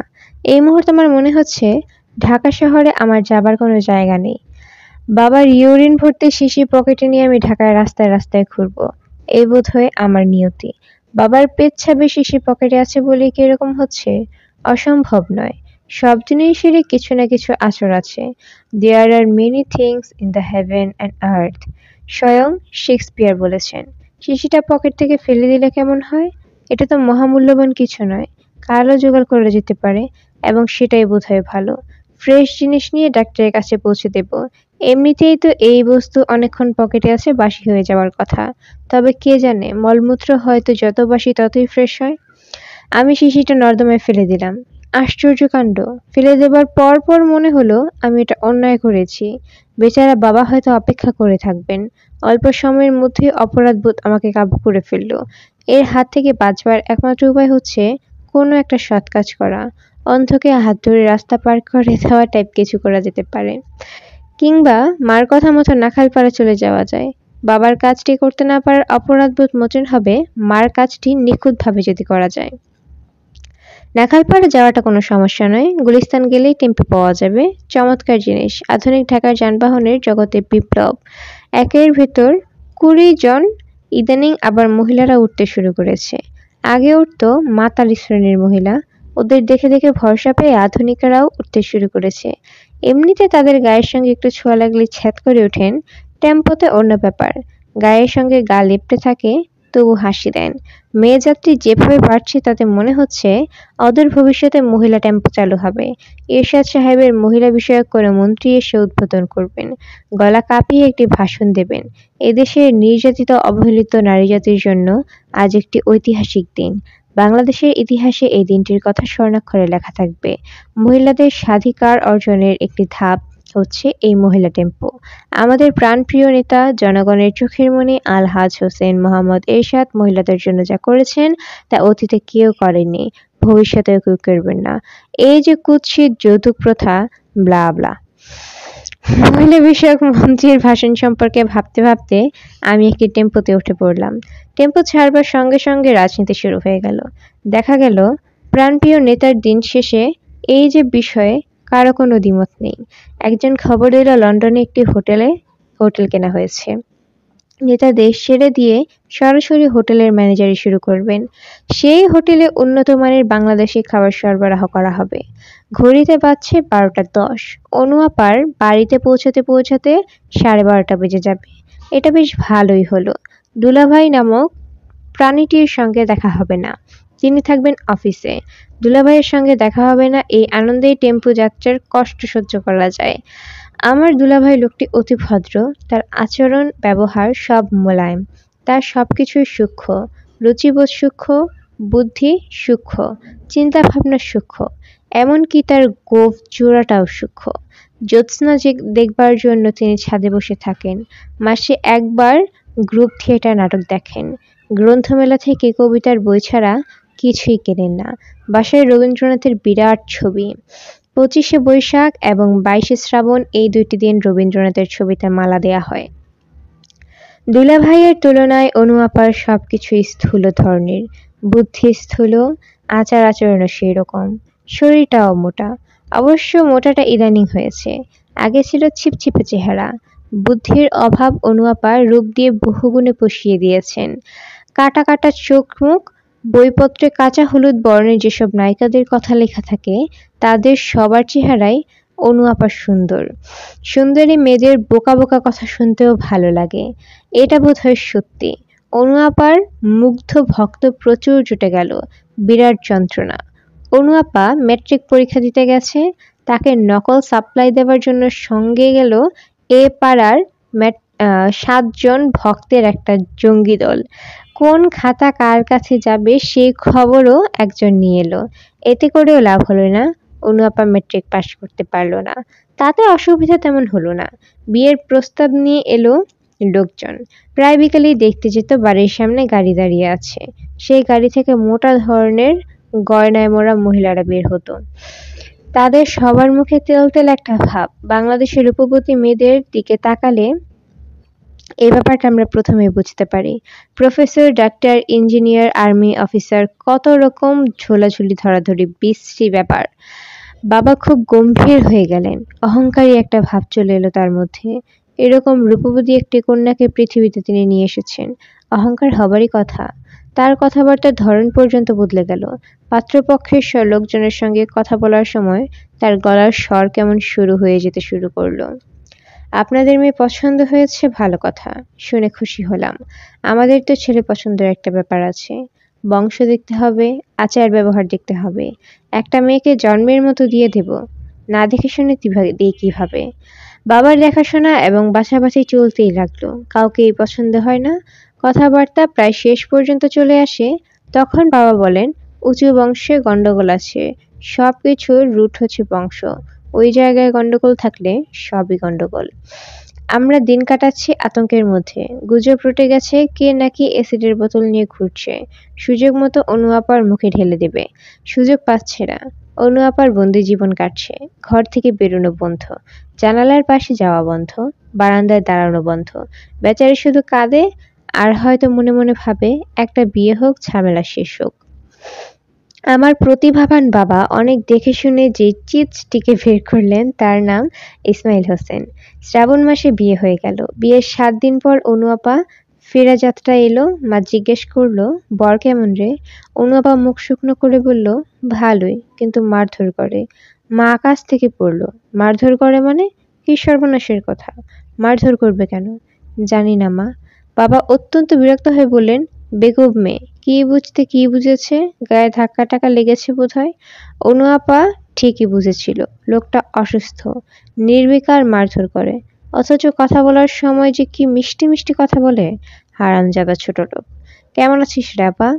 অনু আপা বলল, আমি ভালো আছি। তোর কি হয়েছে? এরকম লাগছে কেন? কিরকম লাগছে? অসুখ অসুখ লাগছে। আমার শরীর ঠিকই আছে। বাবার অবস্থা কাহিল। সে কি? কি হয়েছে? ভয়াবহ কাশি। ৭ দিনের টাকা থাকলে দে, চলে যাব, সময় নেই। আচ্ছা দিচ্ছি, তুই বস। আমি অনু আপার বসার ঘরে রইলাম। অনু আপা অদৃশ্য।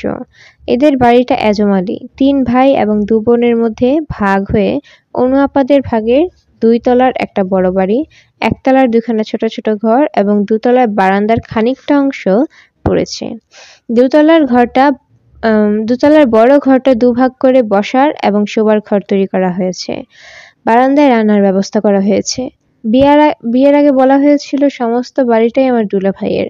বাবাকে তারা বাড়ি ঘুরিয়ে ফিরিয়ে দেখিয়েছে। বাবা আবেগ আপ্লুত কণ্ঠে আমাদের এসে বলেছিলেন, রাজপ্রাসাদের মতো বাড়ি, বিরাট খানদানি ব্যাপার, অনুর কপাল ফিরে যাবে। এই নে বিরু, খা। অনু আপা প্লেটে করে ২খানা ভাজা ইলিশ মাছের ডিম নিয়ে এলো। গরম গরম ভেজেছি, খেয়ে ফেল, টপ করে মুখে দিয়ে গিলে ফেল। টপ করে গিলে ফেলা যাবে না, আগুন গরম। চামচ আন, ধীরে সুস্থে খাই। অনু আপা প্লেট নামাবার সঙ্গে সঙ্গে অন্য হাতে অতি দ্রুত আমার পকেটে টাকা চালান করে দিল। এর মানে দুলাভাই বাড়িতেই উপস্থিত। দুলাভাই বাসায়? অফিস যায়নি? বীরু ময়না ভাই, তুই ওকে রাগিয়ে দিস না। আরে পাগল, আমি রাগাবো কেন? তুই ইচ্ছে করে ওকে রাগাস, পরে খুব যন্ত্রণা করে। যন্ত্রণা করলে তুইও যন্ত্রণা করবি। তোমাকে একটা চর দিলে তুই দুইটা চর লাগাবি। সে যদি পায়ে লাথি দেয়, তুই তুই বসাবে ডান পায়ে। ফ্রি স্টাইল পদ্ধতি। আস্তে কথা বলতো। আমি উঠি আপা, অনেক কাজ। ওর সঙ্গে দেখা না করে চলে যাবি?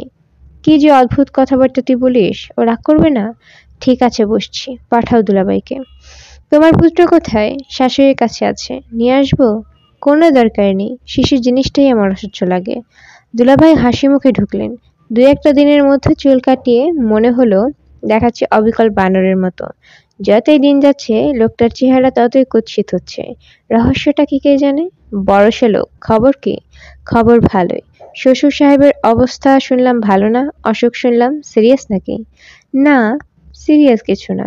আপনাকে এমন অদ্ভুত লাগছে কেন দুলাভাই? চুল কেটেছেন নাকি?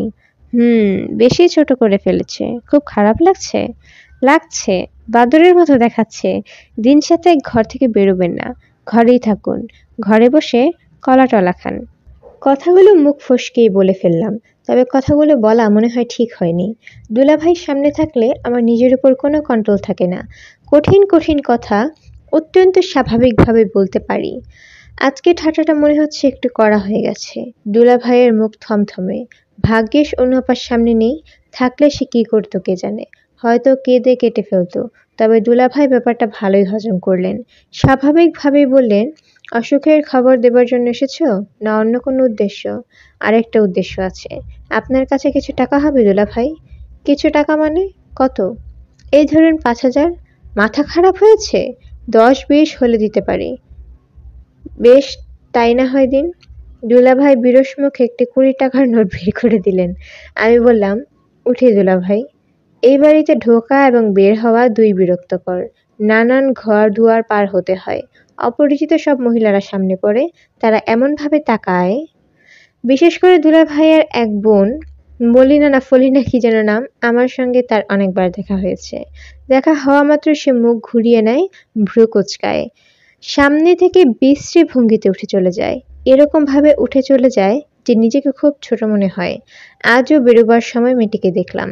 বারান্দায় মোড়ায় বসে আছে, হাতে একটি মোটা বই। আমাকে দেখে সে বই বন্ধ করে চোখ কুঁচকে ফেলল, যেন মহা বিরক্ত। অনু আপা আমাকে এগিয়ে দিতে আসছিল। আমি উঁচু গলায় বললাম, আপা, তোর শ্বশুরবাড়ির সবার কি মুখ কেমন যেন লম্বাটে, ছুঁচের মতো। তোর পুত্র এরকম হয়েছে। ব্যাপারটা কি বলতো? বলেই আমি আর দাঁড়ালাম না, লম্বা লম্বা পা ফেলতে শুরু করলাম। মনে মনে আশা করছি ঘাটা ঠিক জায়গায় লাগিয়ে দেব। একবার পেছনে ফিরে দেখতে পারলে ভালো হতো। সাহসী কুলোচ্ছে না। মাথার উপর রোদ চড়চড় করছে। কোথায় যাওয়া যায়? ভর দুপুরে যাবার মতো কোনো জায়গা খুব বেশি নেই। শহীদুল্লাহ হলের দিকে যাওয়া যায়, রমিজের কাছে। রমিজ তার নিজ রুমেই রান্নাবান্না করে। ভালোই করে। রুম ভর্তি রান্নাবান্নার আয়োজন। শিলপাটা পর্যন্ত আছে। একটা কাজের মেয়ে মাঝে মাঝে এসে মশলা পিষে দিয়ে যায়। বিশ্ববিদ্যালয়ের হলগুলোর চমৎকার সব ব্যবহার হচ্ছে। কোনো কোনো রুম ভাড়া দেওয়া হয়েছে বাইরের ব্যাচেলর চাকরিজীবীদের কাছে। তারা দিব্যি মাসের পর মাস থাকছে। ভাড়া ছাত্রদের কোনো একটা বিশেষ দলের কাছে চলে যাচ্ছে। সুন্দর সিস্টেম। রাহাজানি ছিনতাইয়ের দল তারা থেকে ঢুকে পড়েছে হলে। হল হচ্ছে অত্যন্ত পবিত্র জায়গা। এখানে পুলিশ ঢুকবে না। যে কেউ এখানে কিছুদিন নিশ্চিন্তে থাকতে পারে। রমিজকে তার ঘরে পাওয়া গেল। আমি বললাম, রান্না কি? রমিজ বিরক্ত মুখে বলল, ইলিশ সর্ষে। তুই ঠিক খাওয়ার আগে আগে আসিস কেন বলতো? ভাত শর্ট পড়বে। পড়ুক। গোসল করবি? গোসল সেরে আয়। খিদায় প্রাণ যাচ্ছে, এক্ষুনি ভাত নিয়ে বসবো। হলের গেটের সামনে তুমুল হইচই হচ্ছে। ফট করে একটা ফাঁকা গুলি হলো। একজন হকি স্টিক নিয়ে দৌড়াচ্ছে। হকি স্টিকের মতো অচল অস্ত্র এই বেকুব কি করছে কে জানে। আমি বললাম, গোলমাল হচ্ছে কিসের? কোনো সমস্যা আছে? রুম ভাঙাভাঙি হবে?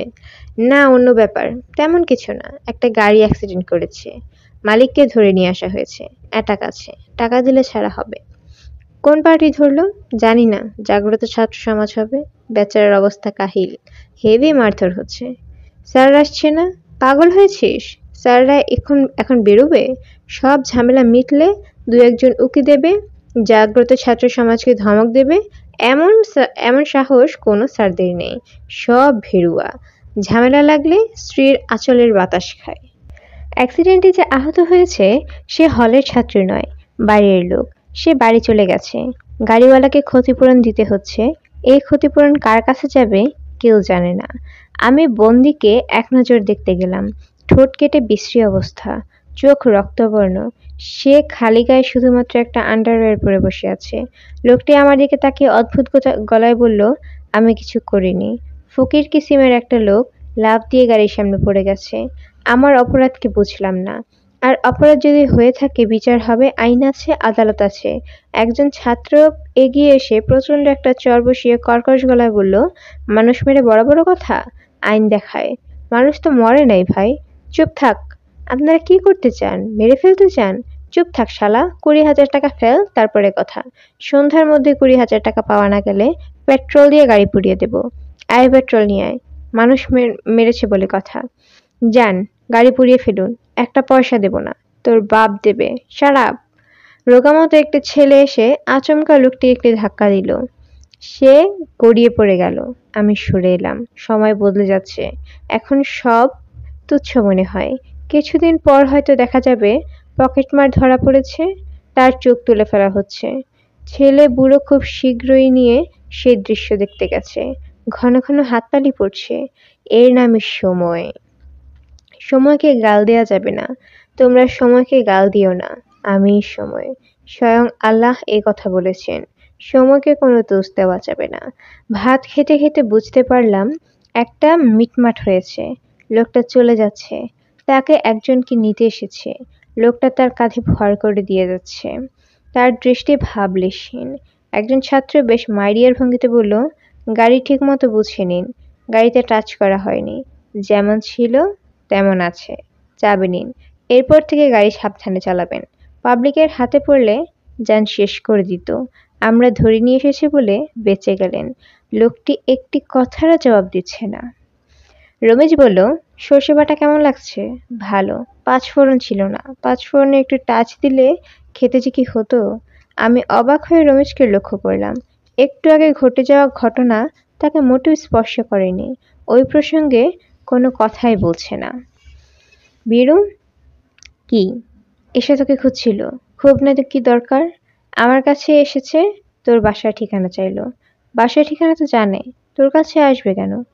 কিভাবে যেতে হয় জানে না। ডিরেকশন দিয়ে দিলাম। মসজিদের পাশের গলি, বাড়ির সামনে শিউলি গাছ, ঠিক আছে না? আমাকে খুঁজছে কেন? জানি না। বোধহয় এবার প্রেম করতে চায়। রমেশ গলা টেনে টেনে হাসছে। একটা সময় হাসি থামিয়ে বলল, অন্য কোনো ব্যাপার হতে পারে। একটু চিন্তিত মনে হলো। আমি বললাম, এসার কথা থাক। পরীক্ষায় ডেট পড়েছে? হুম। মানে? সত্যি পড়েছে? ইয়েস, সামনের মাসের 7, 8, 9। তোর রোল নম্বর আগের দিকে। তোর 7 তারিখে হয়ে যাবে। এই খবর এতক্ষণে দিচ্ছিস? ইম্পর্টেন্ট খবর না, কাজেই দিচ্ছি না। ডেট পিছাবে, আবার নতুন ডেট পড়বে। ইতিমধ্যে একটা গন্ডগোল হবে। বিশ্ববিদ্যালয় অনির্দিষ্টকালের জন্য বন্ধ হয়ে যাবে। তুই নিশ্চিন্ত মনে ঈশ্বরের সঙ্গে চালিয়ে যা। বন্ধু, তুমি এগিয়ে চলো, আমরা আছি তোমার সাথে। রমেশ শব্দ করে হাসল। আমি বিরক্ত গলায় বললাম, শুধু শুধু হাসছিস কেন? হাসি আসছে, কাজেই হাসছি। তোর ইচ্ছে হলে তুই কাঁদতে পারিস, নো প্রবলেম। হাত ধোবার সময় দেখলাম হলের প্রভোস্ট সাহেব আসছেন। হাসি হাসি মুখে ছাত্রদের সঙ্গে কথা বলেছেন। ছোটখাটো মানুষ, ধবধবে সাদা পাঞ্জাবিতে চমৎকার লাগছে। আটক করা গাড়ি ছেড়ে দেওয়া হয়েছে, এই আনন্দেই তিনি উল্লসিত। একজন ছাত্র বলল, মানুষ মেরে পার পেয়ে যাবে? তা তো হয় না স্যার। কি বলেন? নিশ্চয়ই, নিশ্চয়ই। প্রভোস্ট সাহেব তৃপ্তির হাসি হাসছেন। তিনি ঝামেলার হাত থেকে বেঁচে গেছেন। এর চেয়ে বড় সুসংবাদ আর কিছু হতেই পারে না। এই সময় কেউ ঝামেলা সহ্য করতে পারে না। সবাই চায় ঝামেলাহীন দিন। প্রভোস্ট সাহেবের সঙ্গে 2 জন চ্যাংড়া মতো স্যার। তাদের চোখ মুখে গভীর বিতৃষ্ণা, অথচ হাসি মুখে কথা বলতে চেষ্টা করছেন। মনে হলো হলে মন টিকলো না, আবার বেরোলাম। একসময় কোথাও বসা যায় না, আবার যাবার জায়গা ঠিক করা যায় না। খানিকক্ষণ হাঁটাহাঁটি করব, হাঁটতে হাঁটতে হঠাৎ যদি কোথাও যাবার ইচ্ছা করে তখন যাব। কড়া রোদ, আগুন গরম বাতাস বইছে, রাস্তাঘাট ফাঁকা। ফুটপাত দিয়ে হাঁটতে হচ্ছে কারণ রাস্তায় পিচ গলে আঠালো হয়ে আছে, স্যান্ডেলের সঙ্গে বেঁধে যাচ্ছে। কড়া রোদে পথে নামলে অবধারিতভাবে আমার এশার কথা মনে পড়ে। তার সঙ্গে রোদে হাঁটাহাঁটির ব্যাপারটা আমার রপ্ত হয়েছে। একদিন সে হঠাৎ করে এসে বলল, হাঁটতে কেমন লাগছে তোমার? খুব খারাপ। গাড়ি নেই এবং রিক্সা ভাড়া নেই বলেই হেঁটে যাচ্ছি। কড়া রোদে কখনো হেঁটে দেখেছো? দেখবো না কেন? হুম, শখের হাঁটা না, 2-3 ঘন্টা অনবরত হাঁটা। অদ্ভুত, অপূর্ব। প্রথম কিছুক্ষণ খারাপ লাগবে, কান ঝাঝা করবে, চোখে ঝাপসা দেখবে, তারপর দেখবে অন্যরকম লাগছে, সম্পূর্ণ অন্যরকম। অন্যরকম মানে? অন্যরকম মানে হচ্ছে অন্যরকম। এসো আজ পরীক্ষা করা যাক, নিজেই দেখো। পাগল, আমি এখন রোদে বেরোচ্ছি না, সানস্ট্রোক হয়ে যাবে। MA পাশ করবার আগে মারা গেলে বাবা মা শোকে হার্ট ফেল করবেন, তারা MA পাশ পুত্র দেখতে চান। তুমি আসো আমার সঙ্গে। যেতে হলো। এশাকে অগ্রাহ্য করার ক্ষমতা বা সাহস কোনোটা আমার নেই। আশ্চর্যের ব্যাপার, সত্যি সত্যি অন্যরকম লাগলো। মনে হলো অপরিচিত কোনো শহরে আমরা চলে এসেছি, যার সবকিছুই অন্যরকম। ক্রমাগত 3 ঘন্টা হেঁটে বাসায় ফিরে জ্বরে পড়লাম। জ্বরের মধ্যে মনে হতো হাঁটছি, শুধুই হাঁটছি। সে জ্বর সারতে 1 সপ্তাহ লাগলো। এরপরেও এশার সঙ্গে গিয়েছি ভর দুপুরে যাওয়া। পুরনো ঢাকার গলিতে গলিতে হেঁটেছি। আমরা ক্লান্ত লাগলেও তার ক্লান্তি নেই।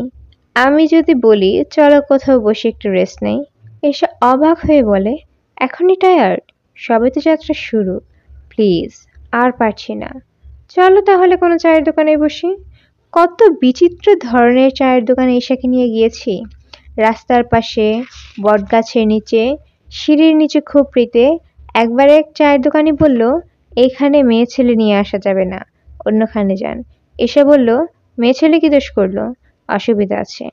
অসুবিধা কি সেটা বলুন। না, না বললে আমি যাব না। চিৎকার দেব। দোকানদার বিস্মিত হয়ে বললে, চিৎকার দেবেন কেন? চিৎকার দেওয়ার মতো কি হয়েছে? আপনি আমাকে বসতে দিচ্ছেন না, এই জন্য চিৎকার দেব। যেসব জায়গায় ছেলেরা বসতে পারে সেখানে মেয়েরাও বসতে পারে, সমান স্বাধীনতা। দোকানি বিরক্ত হয়ে বলল, আসেন বসেন, চা খাইয়া বাড়ি যান। সেই চায়ের দোকানে প্রয়োজনের অতিরিক্ত সময় লাগিয়ে আমরা চা খেলাম। এশা নানান কথা নিচু গলায় বলতে বলতে হাসতে লাগলো। এসব সে করছে দোকানদারকে রাগিয়ে দেওয়ার জন্য। দোকানদারটা সত্যি সত্যি রাগে রাগে চোখে তাকাচ্ছে, কিন্তু মজার ব্যাপার হচ্ছে সে আমাদের কাছ থেকে 4 কাপ চায়ের দাম নিল না। আমি বললাম, চায়ের দাম নেবেন না কেন? আমার ইচ্ছা, আমি নেব না।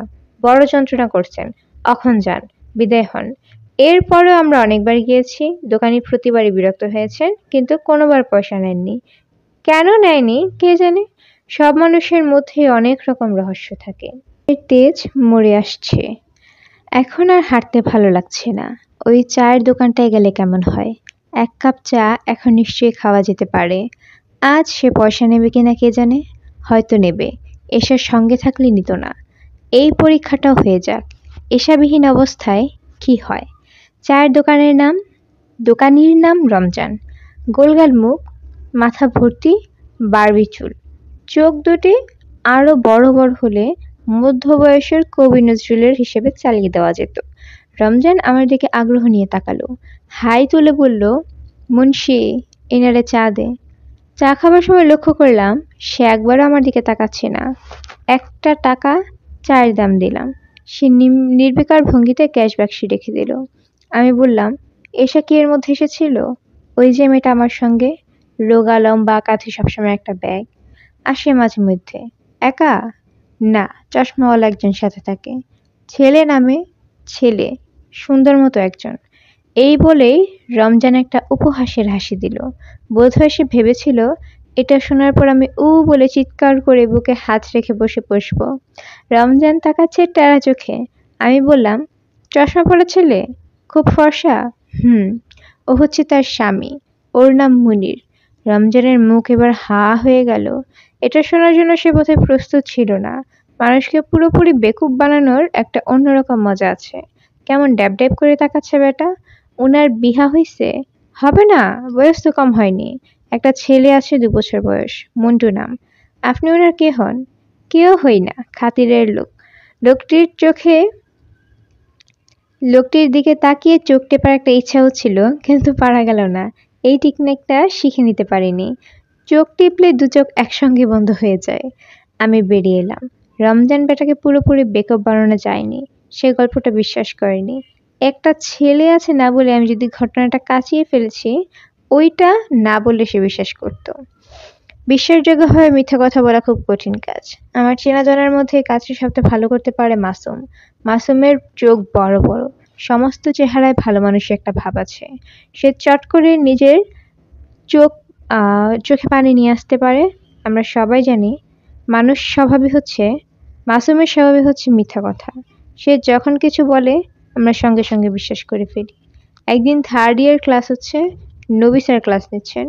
মাসুম দরজার সামনে এসে বলল, স্যার একজন অ্যাক্সিডেন্ট করেছে, পিজিতে আছে, খুবই খারাপ অবস্থা, ব্লাড দিতে হবে। বীরুকে একটু ছুটি দিন স্যার, বীরুর রিলেটিভ। বলতে বলতে মাসুমের চোখ দিয়ে টপটপ করে পানি পড়তে লাগলো। নবী স্যারের মুখ অসম্ভব করুণ হয়ে গেল। তিনি আমাকে ক্লাস থেকে বাইরে নিয়ে এসে বললেন, ডিপার্টমেন্টের সামনে আমার গাড়ি আছে, ড্রাইভারকে আমার কথা বলো, সে তোমাকে হাসপাতালে নিয়ে যাবে। দেশের যে কি অবস্থা, প্রাণ হাতে নিয়ে পথে নামতে হয়। যাচ্ছি কোথায় আমরা? আমি নিজেও তখনও বুঝিনি যে ব্যাপারটা পুরোপুরি রসিকতা। আমার হাত পা কাঁপছে। আমি ধরিয়ে নিয়েছি এ আর কেউ না, নির্ঘাত বাবা। তিনি একটা কাণ্ড করেছেন। রিকশা থেকে ঝাঁকুনি খেয়ে পড়ে গেছেন। তখন হয়তো পেছন থেকে একটা ট্রাক এসে, ঘাতক ট্রাক, শহর ভর্তি ঘাতক ট্রাক, রিকশা থেকে গড়িয়ে পড়ে যাওয়ার সময় বাবার নাম ডাক আছে।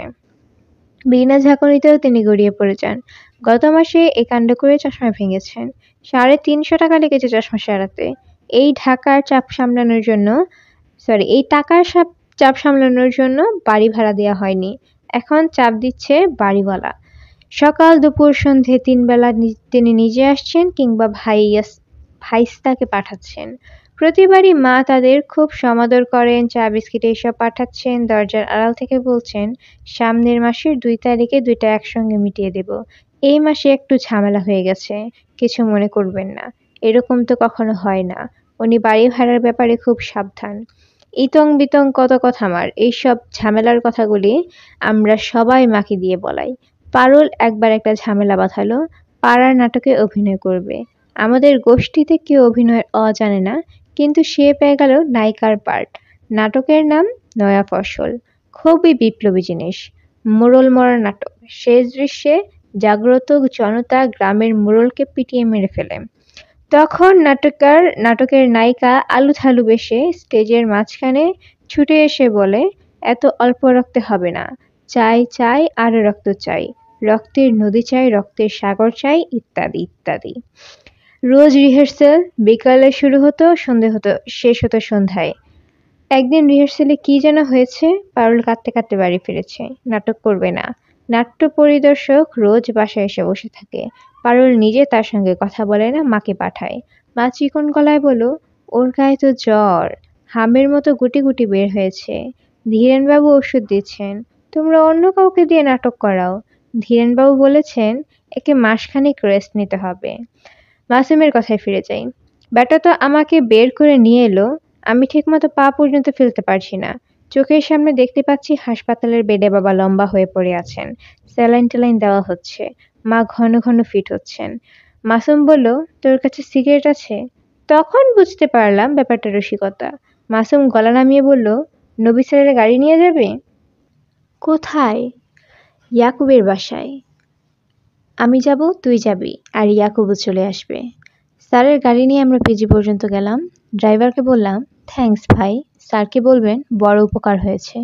আমরা প্রায় দৌড়ে পিজিতে ঢোকার একটা ভঙ্গি করলাম। শেষ পর্যন্ত অবশ্যই ইয়াকুবের বাসায় যাওয়া হলো না। মাসুম উৎসাহ হারিয়ে ফেলল। কোনো পরিকল্পনায় সে দীর্ঘ সময় পর্যন্ত ধরে রাখতে পারে না, উৎসাহ হারিয়ে ফেলে। পিজি থেকে বের হয়ে পাশের একটা দোকানে ঢুকে লাচ্ছি খেলাম। লাচ্ছি শেষ করবার পরপরই মাসুম হাই তুলে বলল, দূর, ভালো লাগছে না, বাসায় চলে যাব, ঘুম আসছে। তুই আমাকে খামাখা ক্লাস থেকে বের করে নিয়ে এলি কেন? এখন চলে যা, তাহলেই তো হয়। ঘ্যান ঘ্যান করছিস কেন? ইডিয়েট। তুই শালা আরো বড় ইডিয়েট।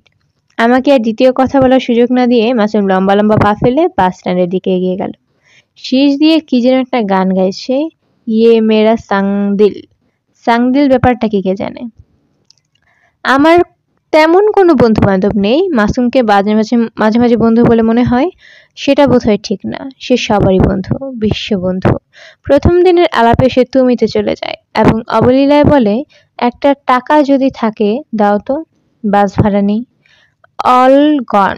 দ্বিতীয় দিন দেখা হলো, সে তুই বলে সম্বোধন করে। ১ টাকার জায়গায় ৫ টাকা চায়, দিতে না চাইলে পা ধরতে আসে। এশার সঙ্গে আমার পরিচয় হয় মাসুমের মাধ্যমে। টিএসসিতে গিয়েছি কি যেন একটা কাজে। আমাকে দেখে মাসুম ছুটে এলো, দোস্ত আমাকে উদ্ধার কর, গভীর সমুদ্রে পড়েছি, ডিপ ওয়াটার। কি হয়েছে? একটা মেয়েকে কবি শামসুর রহমানের বাসায় নিয়ে যা। আমার নিয়ে যাওয়ার কথা, নিয়ে যেতে পারছি না, আটকা পড়ে গেছি। শামসুর রহমানের বাসা কোথায়? আমি কি করে জানবো? কবি সাহিত্যিকদের খোঁজ আমি রাখি নাকি? ওইসব হচ্ছে হাই থটের ব্যাপার। ওই মেয়েও কি হাই থটের নাকি? আরে ধুর ধুর, কবিতা লিখেছে, পড়াতে চায় শামসুর রহমান সাহেবকে। ভাই তোর হাতে পায়ে ধরছি, নিয়ে যা, রিক্সা ভাড়া আমি দেব। মহিলা কবি নিয়ে যাব, পথে কোনো বিপদ হবে কিনা কে জানে, যদি কবিতা শোনাতে চায়। আরে ধুর ধুর, মেয়ে মানুষের আবার কবি হয় নাকি? আয় পরিচয় করিয়ে দেই। ওই দেখ পিচ পিচ করে থুতু ফেলছে, কি সুন্দর করে থুতু ফেলছে দেখেছিস? ওই মেয়ের থুতু ফেলা দেখে যে কোনো ছেলের প্রেমে পড়ে যাবে। কি প্রেম প্রেম লাগছে না? আমি মাসুমের সঙ্গে এগুলাম। মাসুম হাসি মুখে বলল, এশা আমার এই বন্ধু তোমার প্রেমে পড়ে গেছে। গভীর প্রেম। এশা মাথার চুল ঠিক করতে করতে বললেন, কি দেখে প্রেমে পড়লো? তোমার থুতু ফেলা দেখে। কাইন্ডলি আর একবার ফেলো। এশা সত্যি সত্যি থুতু ফেললো। খুব স্বাভাবিকভাবে আমাকে জিজ্ঞেস করলো, আরো ফেলতে হবে না একটাতেই হবে? আমি জবাব খুঁজে পেলাম না। ধারালো অথচ সুন্দর জবাব চট করে মাথায় আসে না, আসে অনেক পরে। এশার এই প্রশ্নের ৩টি চমৎকার উত্তর পরদিন আমার মাথায় এসেছিল, অথচ সেই সময় বোকা ধরনের একটা হাসি দিয়ে মাসুমের দিকে জ্বলন্ত দৃষ্টি ফেলেছিলাম। মাসুম সেই দৃষ্টি সম্পূর্ণ অগ্রাহ্য করে হাসি মুখে বলল, বীরু তোমাকে কবির বাড়ি নিয়ে যাবে। বিখ্যাত লোকজনদের বাড়ি, ঘর ওর মুখস্থ। এই বলে সে হাওয়া। কবির বাসা খুঁজে পেলাম না। আমি নিজেই অবশ্য বাসা খুঁজে পাওয়ার ব্যাপারে তেমন কোনো উৎসাহ দেখাইনি। হয়তো বাসায় যাব, ভদ্রলোক কথাই বলবেন না, কিংবা মেয়েটার মুখের উপর বলবেন কিছুই হয়নি। কবিতা চট করে লেখা যায় না, সাধনা দরকার। বেশি বেশি করে কবিতা পড়তে হবে, চিন্তা করতে হবে, চোখ কান খোলা রাখবে। কবিরা উঠতি কবি দেখলেই চমৎকার একটা ভাষণ দেন। সেই ভাষণ শুনলে গা জ্বালা করে, বলতে ইচ্ছা করে, দূর শালা, কবিতাই লিখব না। এটা অবশ্যই আমার কথা না, মাসুমের কথা। কে না কে এরকম একটা ভাষণের পর এক কবিকে এই কথা বলে চলে এসেছিল। মাসুম উঠতি একজন কবি। এশার সঙ্গে সেই সূত্রেই খাতির। কবিতে কবিতে ধুল পরিমাণ। কবির বাসা খুঁজে না পেয়ে ফিরে আসছি। এশা বলল, আপনি কি কবিতা টবিতা পড়েন?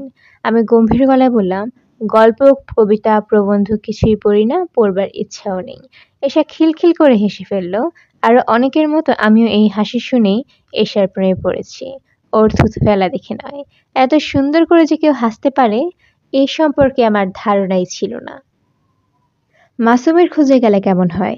ব্যাটা থাকে সবসময় বাইরে বাইরে, কিন্তু আমি যে কবার গিয়েছি প্রত্যেকবারই তাকে বাসায় পেয়েছি। তার বাসায় যাওয়া খুব সোজা। মগবাজারের বাসে উঠে পড়লেই হয়। টঙ্গী ডাইভারসন রোডে নেমে দক্ষিণ থেকে মিনিট 10 হাঁটা। যাব নাকি মাসুমের কাছে, নাকি বাসায় ফিরে যাব, নাকি দুইটার কোনোটাই করব না, আজ অন্য কোথায় যাব। মাসুমের কাছে গেলে অবশ্য সময়টা ভালো কাটবে। সত্যি মিথ্যা মেশানো মজার মজার কিছু গল্প শোনা যাবে এবং এশার ব্যাপারেও হয়তো কিছু জানা যাবে। মাসুমকে বাসায় পাওয়া গেল না। তার মামা ঘর থেকে বেরোলেন, খুবই অভদ্র গলায় বললেন, তুমি কে? অন্য কেউ হলে আমি নরম গলায় বলতাম, আমি একজন মানব সন্তান, কিন্তু এই ভদ্রলোককে এটা বলা যাবে না। তিনি মাসুমের একমাত্র গার্জিয়ান। বড় সরকারি চাকরি করেন, জয়েন্ট সেক্রেটারি বা এই জাতীয় কিছু। একে চটিয়ে দেওয়ার কোনো অর্থ হয় না। আমি বিনীত গলায় বললাম, আমি ওর একজন ক্লাস ফ্রেন্ড, বন্ধু বলতে পারেন। কিরকম বন্ধু? বেশ ভালো বন্ধু। তোমার কিরকম বন্ধু এই জিনিসটা আমাকে বলো। ব্যাপারটা আমি কি ঠিক বুঝতে পারছি না। আজকের খবরের কাগজ দেখনি? তোমার বন্ধুর ছবি ছাপা হয়েছে, ফ্রন্ট পেজের ছবি। আমি খবরের কাগজ পড়ি না।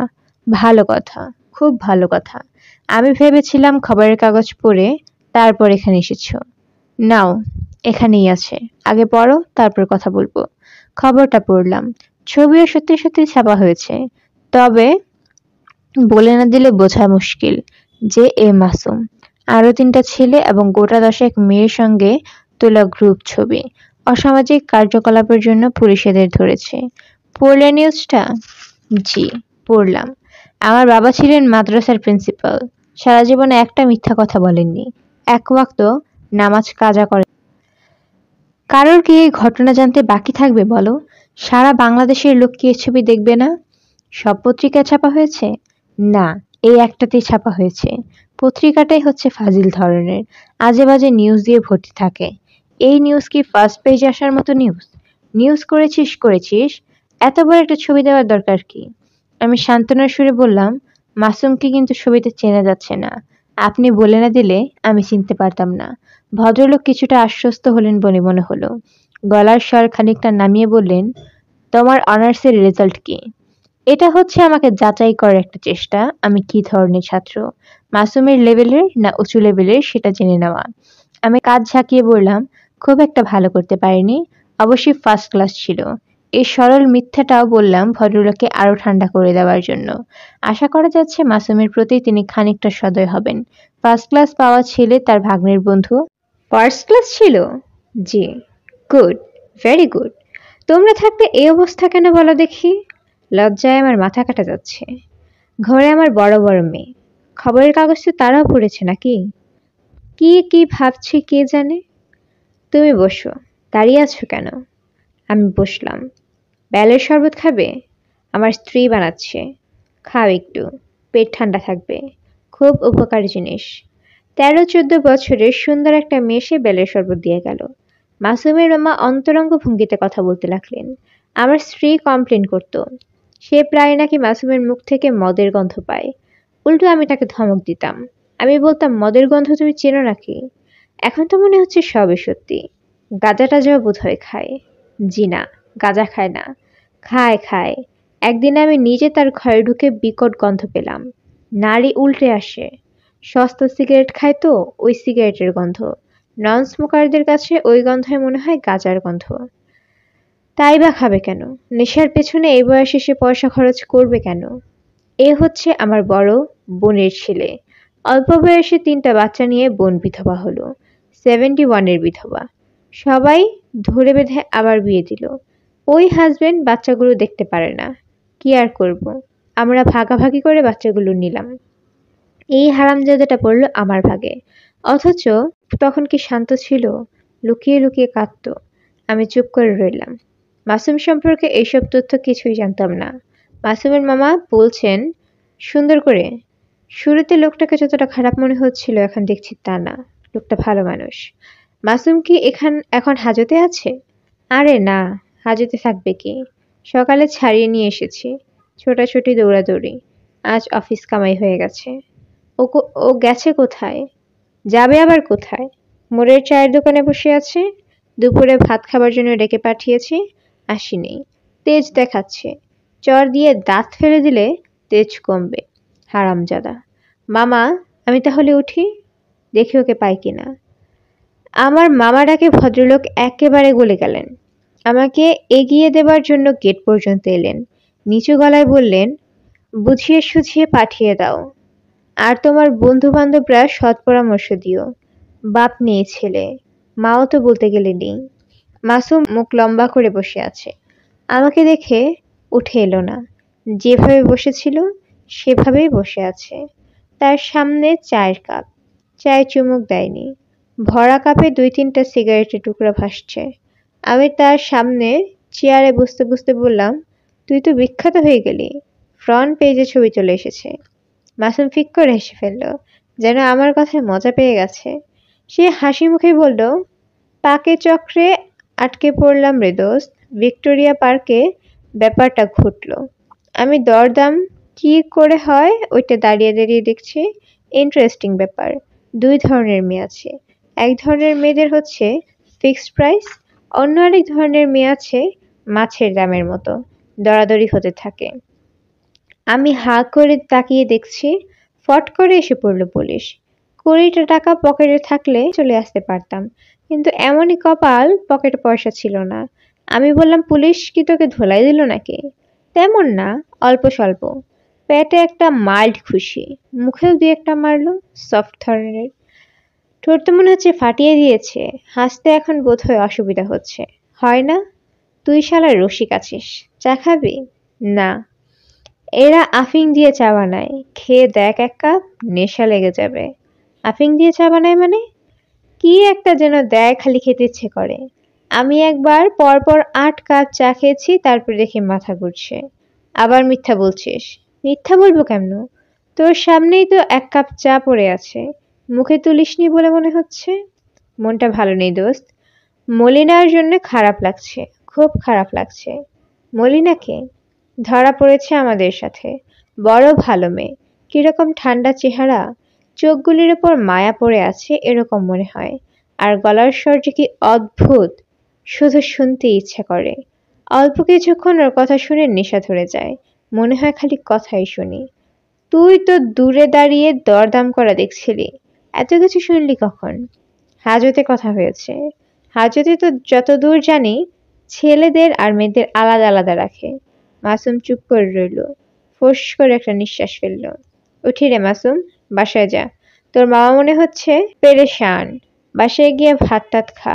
মাসুম আমার সঙ্গে সঙ্গে এলো, নিচু গলায় বলল, এ কদিন আর কোথাও বেরোবো টেরোবো না। ভাইবার ডেট দিলে জানাবি। শিগগির দেবে নাকি? দিয়ে দিয়েছে। দিয়ে দিয়েছে মানে? দিয়ে দিয়েছে। 7, 8, 9। সে কি, তাহলে তো আন্দোলন করতে হয়। কি আন্দোলন? পরীক্ষা পেছানোর আন্দোলন। পাস করে করবোটা কি? বেকার হবার চেয়ে ছাত্র থাকা ভালো না? কত রকম ফ্যাসিলিটি। কি ফ্যাসিলিটি? মাসুদ জবাব দিল না। বাস স্ট্যান্ডে দুজন খানিকক্ষণ চুপচাপ দাঁড়িয়ে রইলাম। মোটামুটি ফাঁকা একটা বাস দাঁড়িয়েছিল, সেটাই উঠলাম না। কেন উঠলাম না কে জানে। পরের বাসটায় হয়তো গাদাগাদি ভিড় থাকবে, ঠেলাঠেলি করে তাতেই উঠবো। আমরা সবাই কেন অন্যরকম হয়ে গেছি, শুধু উল্টো কাজ করতে ইচ্ছে করে। একটা মিছিল যাচ্ছে, নির্জীব ধরনের মিছিল, কোনো রকম উৎসাহ নেই, উত্তেজনা নেই। কার চামড়া কে তুলে নিতে যাচ্ছে, কিন্তু এমন ভাবে বলছে যেন চামড়া তুলে নেওয়াটা একটা আনন্দদায়ক ব্যাপার। মিছিলের পেছনে পেছনে একটি পুলিশের গাড়ি, গাড়ির জানালায় মোটাসোটা একজন পুলিশ অফিসারের মুখ। ভদ্রলোকে খুবই ক্লান্ত মনে হচ্ছে, হাই তুলছেন। মাসুম, বল, এশার সঙ্গে কি তোর ইদানিং দেখা হয়েছে? পরশু হয়েছে। ওর খবর কি বলতো? খবর কিছু জানি না, সিরাজের সঙ্গে খুব খাতির জমেছে। সিরাজটাকে? মালদার পার্টি, এশার একটা কবিতার বই বের করে দিয়েছে। তাই নাকি? হুম, আমার কাছে কপি আছে, বেচতে নিয়ে এসেছিল, পুশিং সেল। আমি বললাম মাগনা দিলেও আমি এই বই নেব না। সত্যি বই বের করেছে? হুম। আমার তো মনে হয় তুই আবার মিথ্যা কথা বলছিস। মাঝে মাঝে সত্যি কথাও বলি। বইটার নাম কি? নাম জানি না, আমার কোনো ইন্টারেস্ট নেই। বাসম আগ্রহ নিয়ে মিছিলের দিকে যাচ্ছে। মিছিল দেখলেই সে এক ধরনের উত্তেজনা অনুভব করে। এখন করছে সম্ভবত। ভাবভঙ্গি দেখে মনে হচ্ছে ঢুকে পড়বে।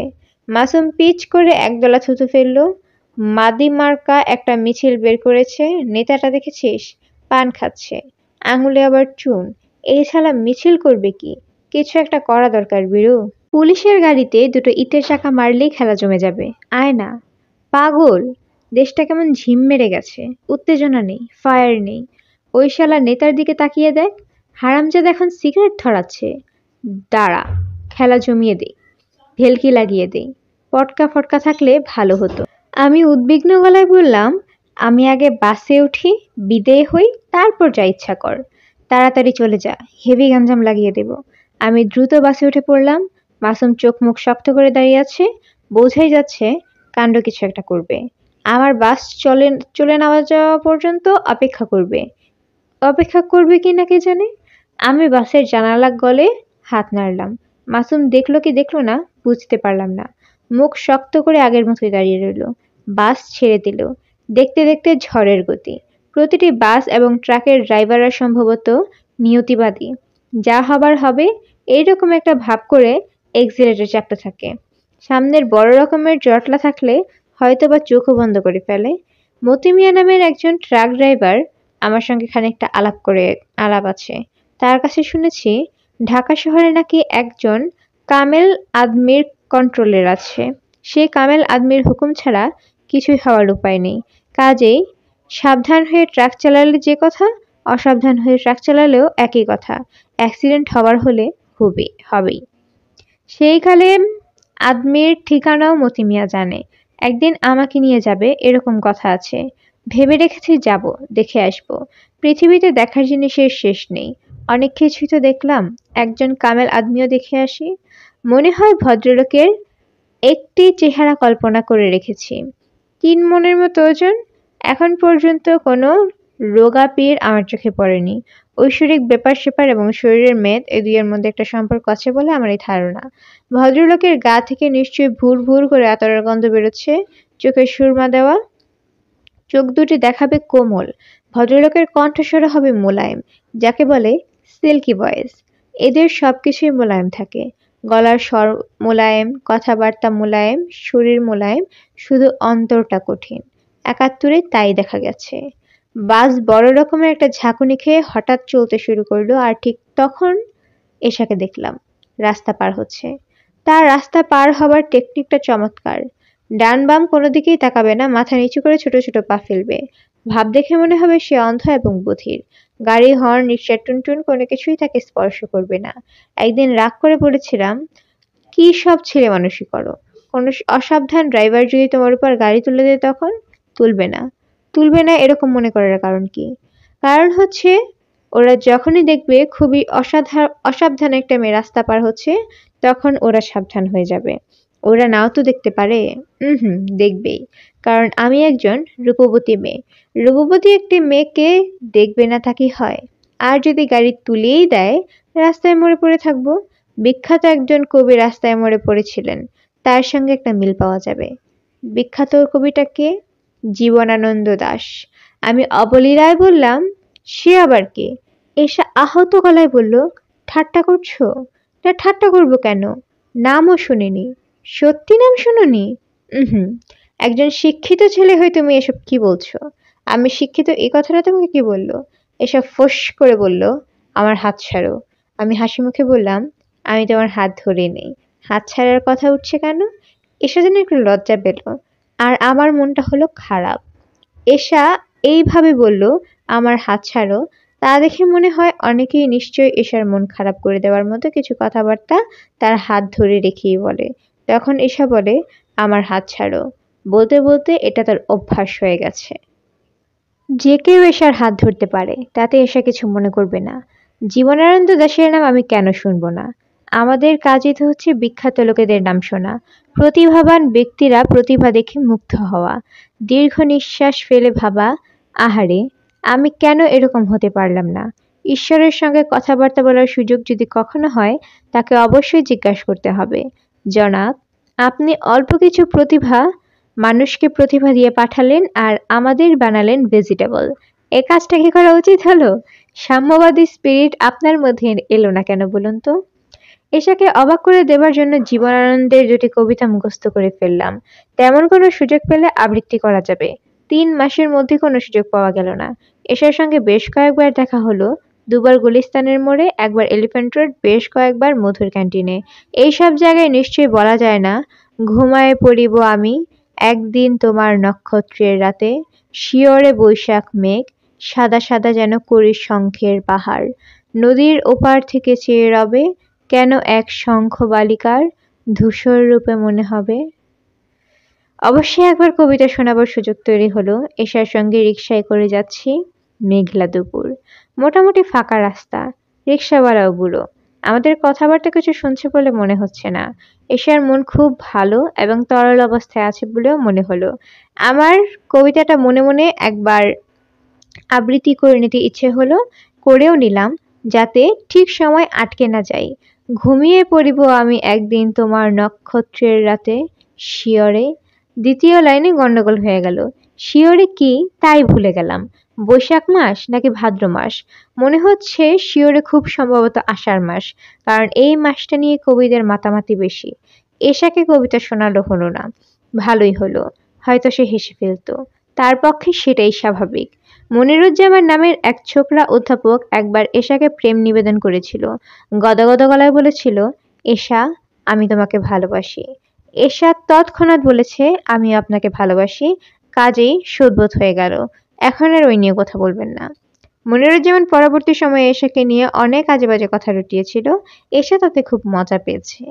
এত কাজ দিয়ে এশা চলে গেল, অথচ তাকে ডাকা গেল না। আমি তাকিয়ে তাকিয়ে দেখলাম, সারাদিন তাকেই খুঁজেছি, এখন দেখা পেলাম, অথচ ডাকতে ইচ্ছা হলো না। আমরা বড় অদ্ভুত প্রাণী।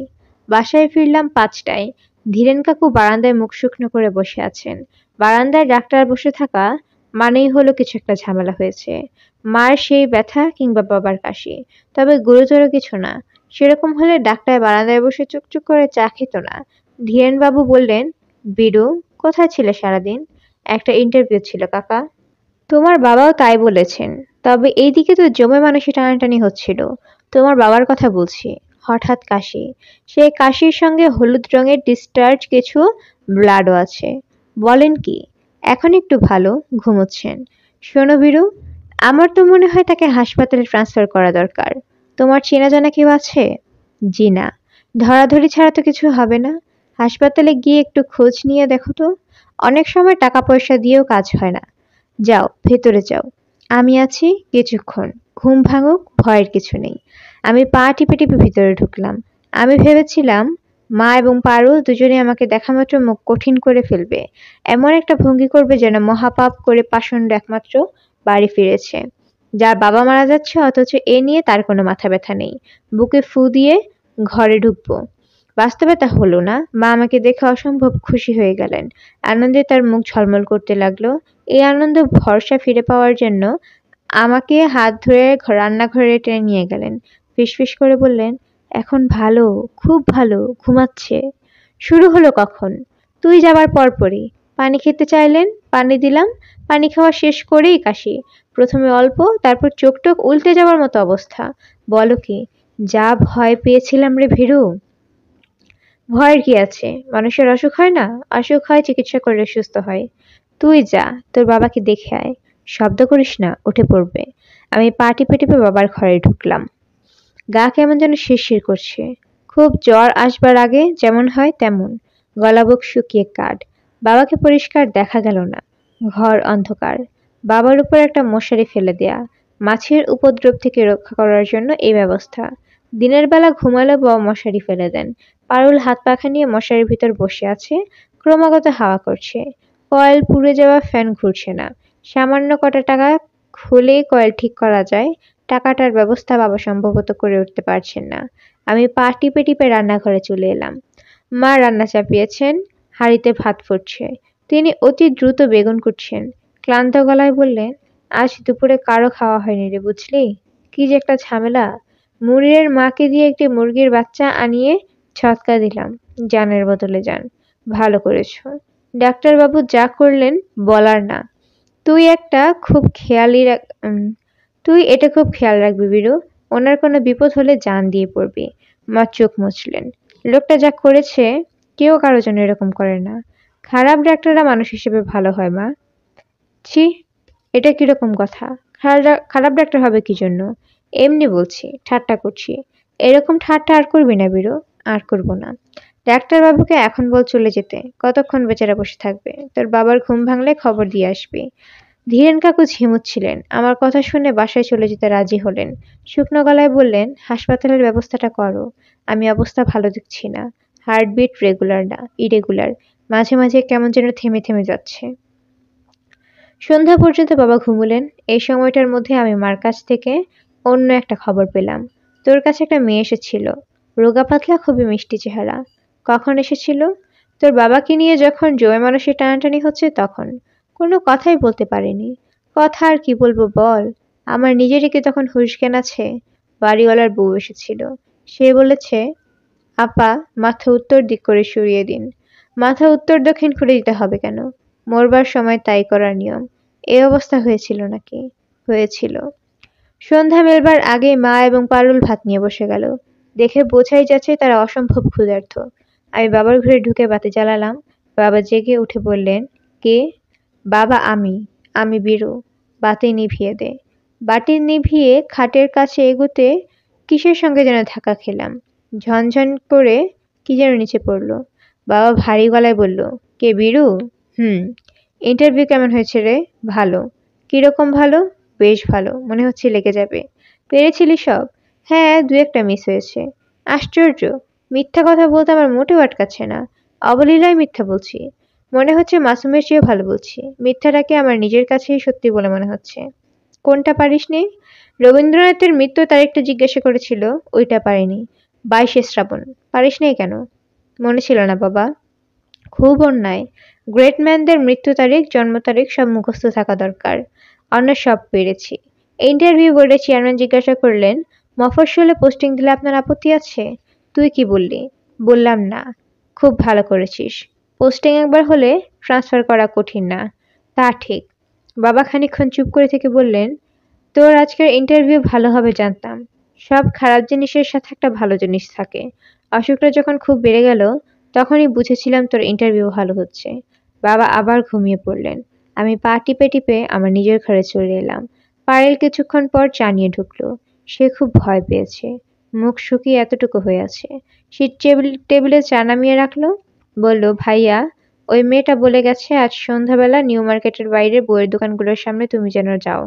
খুব নাকি দরকার? কি দরকার কিছু বলেনি? না। কিন্তু ভাইয়া তুমি ঘর ছেড়ে যাবে না। বাবার অবস্থা খুবই খারাপ। তুমি আগে দেখোনি তাই বুঝতে পারছো না, বুঝলে? হ্যাঁ, বুঝলাম। মেয়েটাকে? আমাদের সঙ্গে পড়ে। মেয়েটার সঙ্গে কোনো কথা বলতে পারিনি। তাকে আরেকদিন আসতে বলবে? আমি হ্যাঁ না কিছু না বলেই শার্ট গায়ে দিলাম। পারুল তীক্ষ্ণ গলায় বলল, কোথায় যাচ্ছ? ধীরেন কাকু বলেছেন হাসপাতালে একটু খোঁজ নিতে। গিয়ে দেখি সিট পাওয়া যায় কিনা। পারুল আমার কথা বিশ্বাস করল না। তার চোখ দিয়ে ঘৃণা ফুটে বেড়াচ্ছে। আমার ইচ্ছা করছে প্রচন্ড একটা চড় দিয়ে বসতে। কারণ আমি সত্যি সত্যি হাসপাতালের দিকেই যাচ্ছি। যাবার আগে 2-1 মিনিটের জন্য নিউ মার্কেট হয়তো থামবো, সেটা বিরাট কোনো অন্যায় নিশ্চয়ই হবে না। টুকু লম্বা পা ফেলে এগিয়ে আসছে। যখন কারোর সঙ্গে কথা বলতে ইচ্ছা করে না, তখনই টুকুর সঙ্গে দেখা হয়। তার হাত থেকে সহজ নিষ্কৃতি হওয়ার কোনো কথা নেই। গায়ের সঙ্গে গা লাগিয়ে কথা বলবে। চলে যেতে চাইলে হাত চেপে ধরবে। সে কিছুতেই যেতে দেবে না, পেছনে পেছনে আসবে। টুকু সরু গলায় বলল, দোস্ত। আমি না শোনার ভান করলাম। দোস্ত, একটা কথা শুনে যা। আমার কাছে টাকা পয়সা কিছু নেই রে টুকু। দোস্ত দোস্ত বললে কোনো লাভ হবে না। টাকা পয়সার দরকার নেই, আল্লাহর কসম, বিশ্বাস কর, আমার পকেট ভর্তি টাকা। দরকার হলে তুই কিছু নে, সত্যি বলছি রে। টুকু এক গাদা 100 টাকার নোট বের করলো, চকচকে নোট। আমি হকচকিয়ে গেলাম। দোস্ত, তুই নে, কত লাগবে বল। লাগবে না কিছু। লাগবে লাগবে, চাচা জানের কথা শুনেছি, পানির মতো টাকা খরচ হবে। ডাক্তার ফাক্তার কত হাঙ্গামা। তার উপর ধর আল্লাহ না করুক সত্যি সত্যি যদি কিছু হয়ে যায় তখন? আমি বহু কষ্টে নিজেকে সামলালাম। টুকুর উপর রাগ করা অর্থহীন। কেন রাগ করছি তা বোঝার মতো ক্ষমতা তার নেই। আমি কঠিন স্বরে বললাম, পথ ছাড় টুকু, কাজ আছে। 1 মিনিট দোস্ত, জাস্ট 1 মিনিট। একটা খুব জরুরি কথা। তোর পায়ে ধরছি, শুনে যা। টুকু সত্যি সত্যি নিচু হয়ে আমার পা চেপে ধরলো। বল, কি বলবি? টাকা কিভাবে পেয়েছিস সেটা বলবো। বলার দরকার নেই, বুঝতে পেরেছি। তুই যা ভাবছিস তা না দোস্ত। আপ অন গড, মজুমদার সাহেব আমাকে টাকাটা দিয়েছেন। সন্ধ্যাবেলা ডাকিয়ে নিয়ে গেলেন। তারপর একটা খামের মধ্যে করে টাকাটা দিলেন। 30,100 টাকা। কেন দিল সেটা বলে নাই। বলেছে টুকু আমাকে একটা কাজ করে দিতে হবে। আমি বললাম দিব। তখন মজুমদার সাহেব খামটা দিলেন। কাজটা কি? সেটা তো দোস্ত বলে নাই, পরে বলবে। Advance payment. রাত 8টার সময় যেতে বলেছে। ভালোই তো, যা। কিন্তু দোস্ত মনটা খারাপ। কি কাজ কে জানে, মানুষ মারা কাজ, কাউকে মেরে ফেলতে হবে। টুকু হা করে আমার দিকে তাকিয়েছে। আমি বললাম, পথ ছাড়, কাজ আছে। টাকাটাকে ফিরিয়ে দেব দোস্ত? তোর ইচ্ছা। ফেরত দেব কিভাবে? 1000 টাকার মতো খরচ হয়ে গেছে। একটা গরম শাল কিনলাম। ভালোই করেছিস। অস্ত্রপাতি লুকিয়ে রাখার জন্য শাল হচ্ছে চমৎকার জিনিস। টুকু ছোট্ট করে নিঃশ্বাস ফেললো। নিচু গলায় বলল, তুই কিছু টাকা রাখ দোস্ত। তোর কাছ থেকে 1-2 টাকা করে মেলা টাকা নিয়েছি। আমার লাগবে না, যাই রে টুকু। টুকু আমার সঙ্গে সঙ্গে আসতে লাগলো। সে আসবেই, রিকশায় ওঠা না পর্যন্ত সে আসবে। রিকশায় ওঠার পরও সেখানে কোন রিকশা ধরে থাকবে। দোস্ত একটা বুদ্ধি দে, কি করব? যাবো মজুমদারের কাছে? টাকা নিয়েছিস যাবি না মানে? না গেলে মজুমদার তোকে ছাড়বে? যদি সত্যি সত্যি মানুষ মারার কথা বলে তখন কি করব? একটা লম্বা ছুরি সাথে নিয়ে যা, নতুন করে তোর নতুন শালের আড়লে লুকিয়ে রাখবি। মানুষ মারার কথা বললে ছুরিটা বের করে ওর ভুঁড়ির মধ্যে বসিয়ে দিবি। ঠাট্টা করছিস কেন রে দোস্ত? একটা সিরিয়াস প্রবলেম। ঠাট্টা করছি তোকে কে বললো? ওকে মারতে পারলে তোর আগের সব পাপ কাটা যাবে।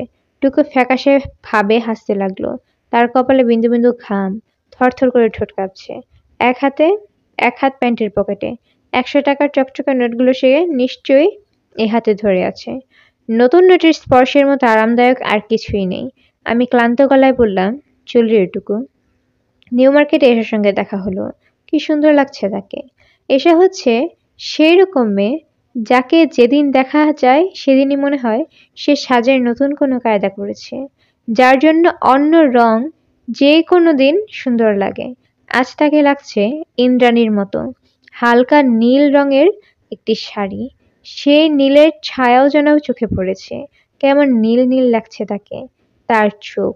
সেই নরম গলায় বলল, আমি ভেবেছিলাম তুমি আসতে পারবে না। তোমার বাবার শরীর কেমন? ভালো। সত্যি ভালো তো? আমি খুব খারাপ দেখেছিলাম। এখন চমৎকার। খাওয়া দাওয়া করে বারান্দায় বসে আছেন। আশ্চর্য তো। একে বলে মিরাকুলাস রিকভারি। ধীরেনবাবু বলে আমাদের একজন ডাক্তার আছেন। তিনি যাকে বলে সাক্ষাৎ নীলরতন রায় কিংবা এ জাতীয় কিছু। এক ডোজ কি খাইয়ে দিয়েছেন? বাবা উঠে বসে বললেন, হুক্কা বোলাও। ঠাট্টা করছো? আরে না, বাবা অসুস্থ থাকলে কি আমি আসতাম? আমার কেন জানি মনে হচ্ছে অসুস্থ থাকলেও তুমি আসতে। পুলিশ বক্সের সামনে যেতে বলেছিলাম, গিয়েছিলে তাই না? হুম। তুমি যাবার কিছুক্ষণ পরই আমি গেলাম। একজন পুলিশ অফিসার আমাকে খুব যত্ন করলো। তোমার নাকি খুব ভালো ফ্রেন্ড। বসুম ফ্রেন্ড। পুলিশের কোনো হেল্প লাগলে বলবে, ব্যবস্থা করে দেব। ডেকেছে কেন? ব্যাপারটা কি? এক জায়গায় আমার সঙ্গে যেতে হবে। কোথায়? বলছি, খুব তৃষ্ণা লেগেছে, দাঁড়াও পানি খেয়ে নিই। খুব ঠান্ডা পানি খেতে ইচ্ছে করছে। ঠান্ডা পানি এখানে কোথায় পাবে? পাবো, ওষুধের দোকানগুলিতে ফ্রিজ থাকে, ওরা ঠান্ডা পানি রাখে, মিষ্টি করে চাইলে দেয়। এসা এত মিষ্টি করে পানি চাইলো যে ফার্মেসির ছেলেটি বলল, আপা বসুন, আমি পানি দিচ্ছি। বসবো না, এক জায়গায় যেতে হবে। এসা পানি খেলো অনেক সময় নিয়ে, যেন পানি না চা। সে খাচ্ছে। তার কপাল খুব সূক্ষ্ম ঘাম, ঠোঁট দুটো ফ্যাকাশে। কিছু একটা নিয়ে সে মনে হচ্ছে খুবই চিন্তিত। আমি বললাম, আমরা কোথায় যাব? মগবাজারের দিকে। ব্যাপারটা কি? বলবো, যেতে যেতে বলবো। একটা রিক্সা নাও। রোগা দেখে একজন রিক্সাওয়ালা নেবে যে খুব আস্তে আস্তে যাবে। যত দেরিতে পৌঁছানো যায় ততই ভালো। আমার ভয় করছে।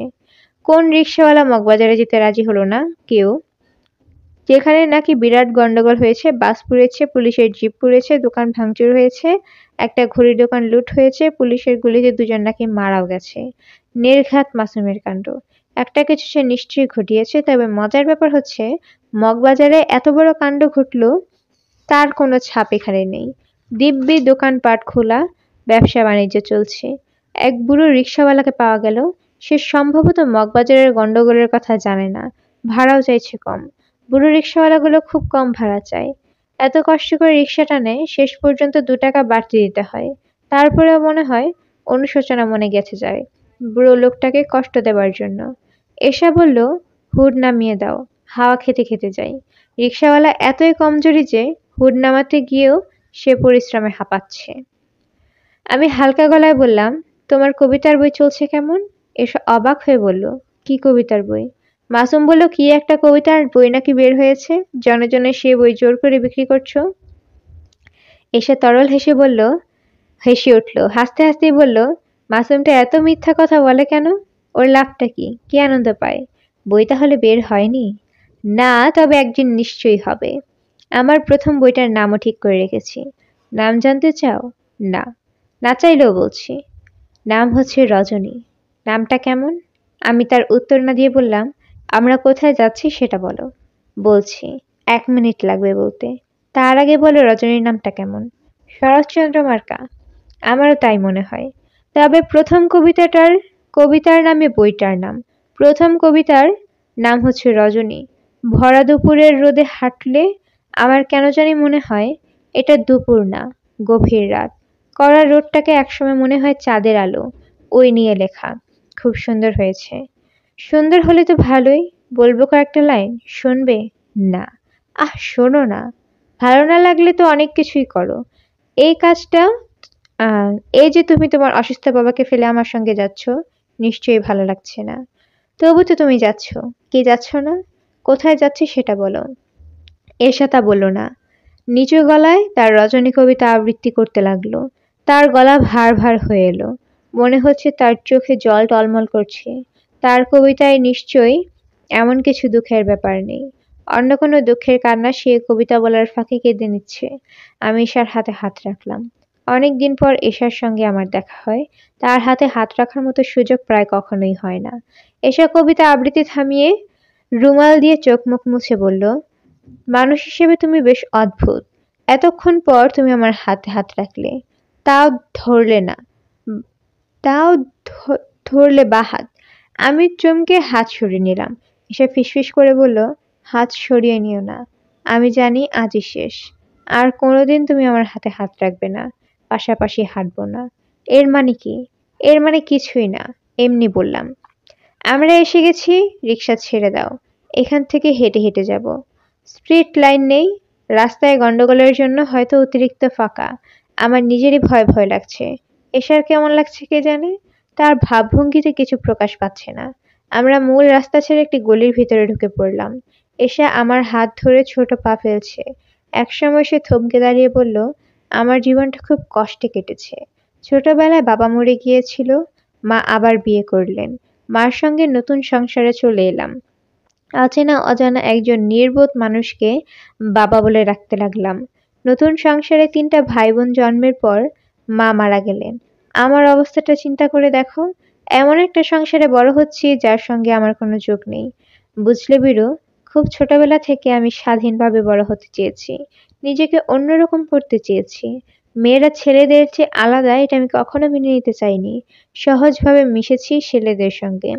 চমৎকার কিছু ছেলের সঙ্গে আমার পরিচয় হয়েছে। সেই সঙ্গে কিছু আজেবাজে ধরনের ছেলের সাথেও আমার পরিচয় হয়েছে। এসব চুপ করলো, বড় করে শ্বাস টানলো। আমার যে হাত এতক্ষণ ধরেছিল সেই হাত ছেড়ে দিয়ে ফিসফিস করে বলল, আমার পেটে একটা বাচ্চা আছে, তাকে নষ্ট করে ফেলতে হবে। আমার একা খুব ভয় লাগছে। তুমি অল্প কিছুক্ষণ আমার সঙ্গে থেকো। যদি মরে টরে যাই, তুমি বাসায় খবর দিও। এই জন্য তোমাকে নিয়ে এসেছি। এসব কথাগুলি বলল খুব সহজ ভঙ্গিতে, যেন খুবই সাধারণ একটা খবর দিচ্ছে। কথা শেষ করে ছোট্ট নিঃশ্বাস ফেলল। গাঢ় বেদনার কোনো ছায়া সেই নিঃশ্বাসে নেই। আমি দাঁড়িয়ে আছি একটা ক্লিনিকের সামনে। এসে আমাকে বাইরে দাঁড়া করিয়ে দিয়ে ভেতরে ঢুকে পড়লো। একসময় কালো মোটা একজন নার্স আমাকে ডেকে বলল, আমাদের ওয়েটিং রুম আছে, আপনি ভেতরে এসে বসুন, সময় লাগবে। আমি রাত 11টা পর্যন্ত বসে রইলাম। রাত 11টা একজন ডাক্তার এসে বললেন, আপনি এখন চলে যেতে পারেন, রোগী ভালো আছে, ঘুমোচ্ছে। আজ রাতটা এখানে থাকতে হবে। আমি বললাম, রোগীকে কি একটু দেখতে পারি? হ্যাঁ পারেন, আসুন আমার সঙ্গে। এসে চোখ বন্ধ করে শুয়ে আছে। কম পাওয়ারের একটি টেবিল ল্যাম্প তার মাথার কাছে। সে আলোয় কি সুন্দরী না লাগছে তাকে। মাথার পাশের জানালাটা খোলা, সাদা ধবধবে পর্দা থরথর করে কাঁপছে। জানালার ওপাশে বিপুল অন্ধকার। আমি নিচু হয়ে এশার হাত স্পর্শ করলাম। আমি কোনোদিন এশার হাতে হাত রাখবো না, এশা এই কথাটা ঠিক বলেনি। আমি আবার তাকে ছুঁয়েছি।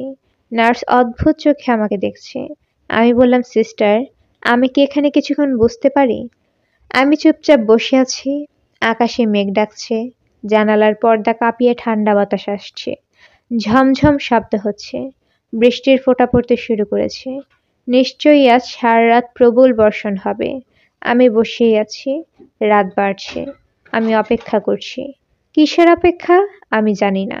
মানুষ হয়ে জন্মানোর সবচেয়ে বড় কষ্ট হচ্ছে মাঝে মাঝে তার সবকিছু পেছনে ফেলে চলে যেতে ইচ্ছে করে, কিন্তু সে পারে না। তাকে অপেক্ষা করতে হয়। কিসের অপেক্ষা? তাও সে ভালো মতো জানে না।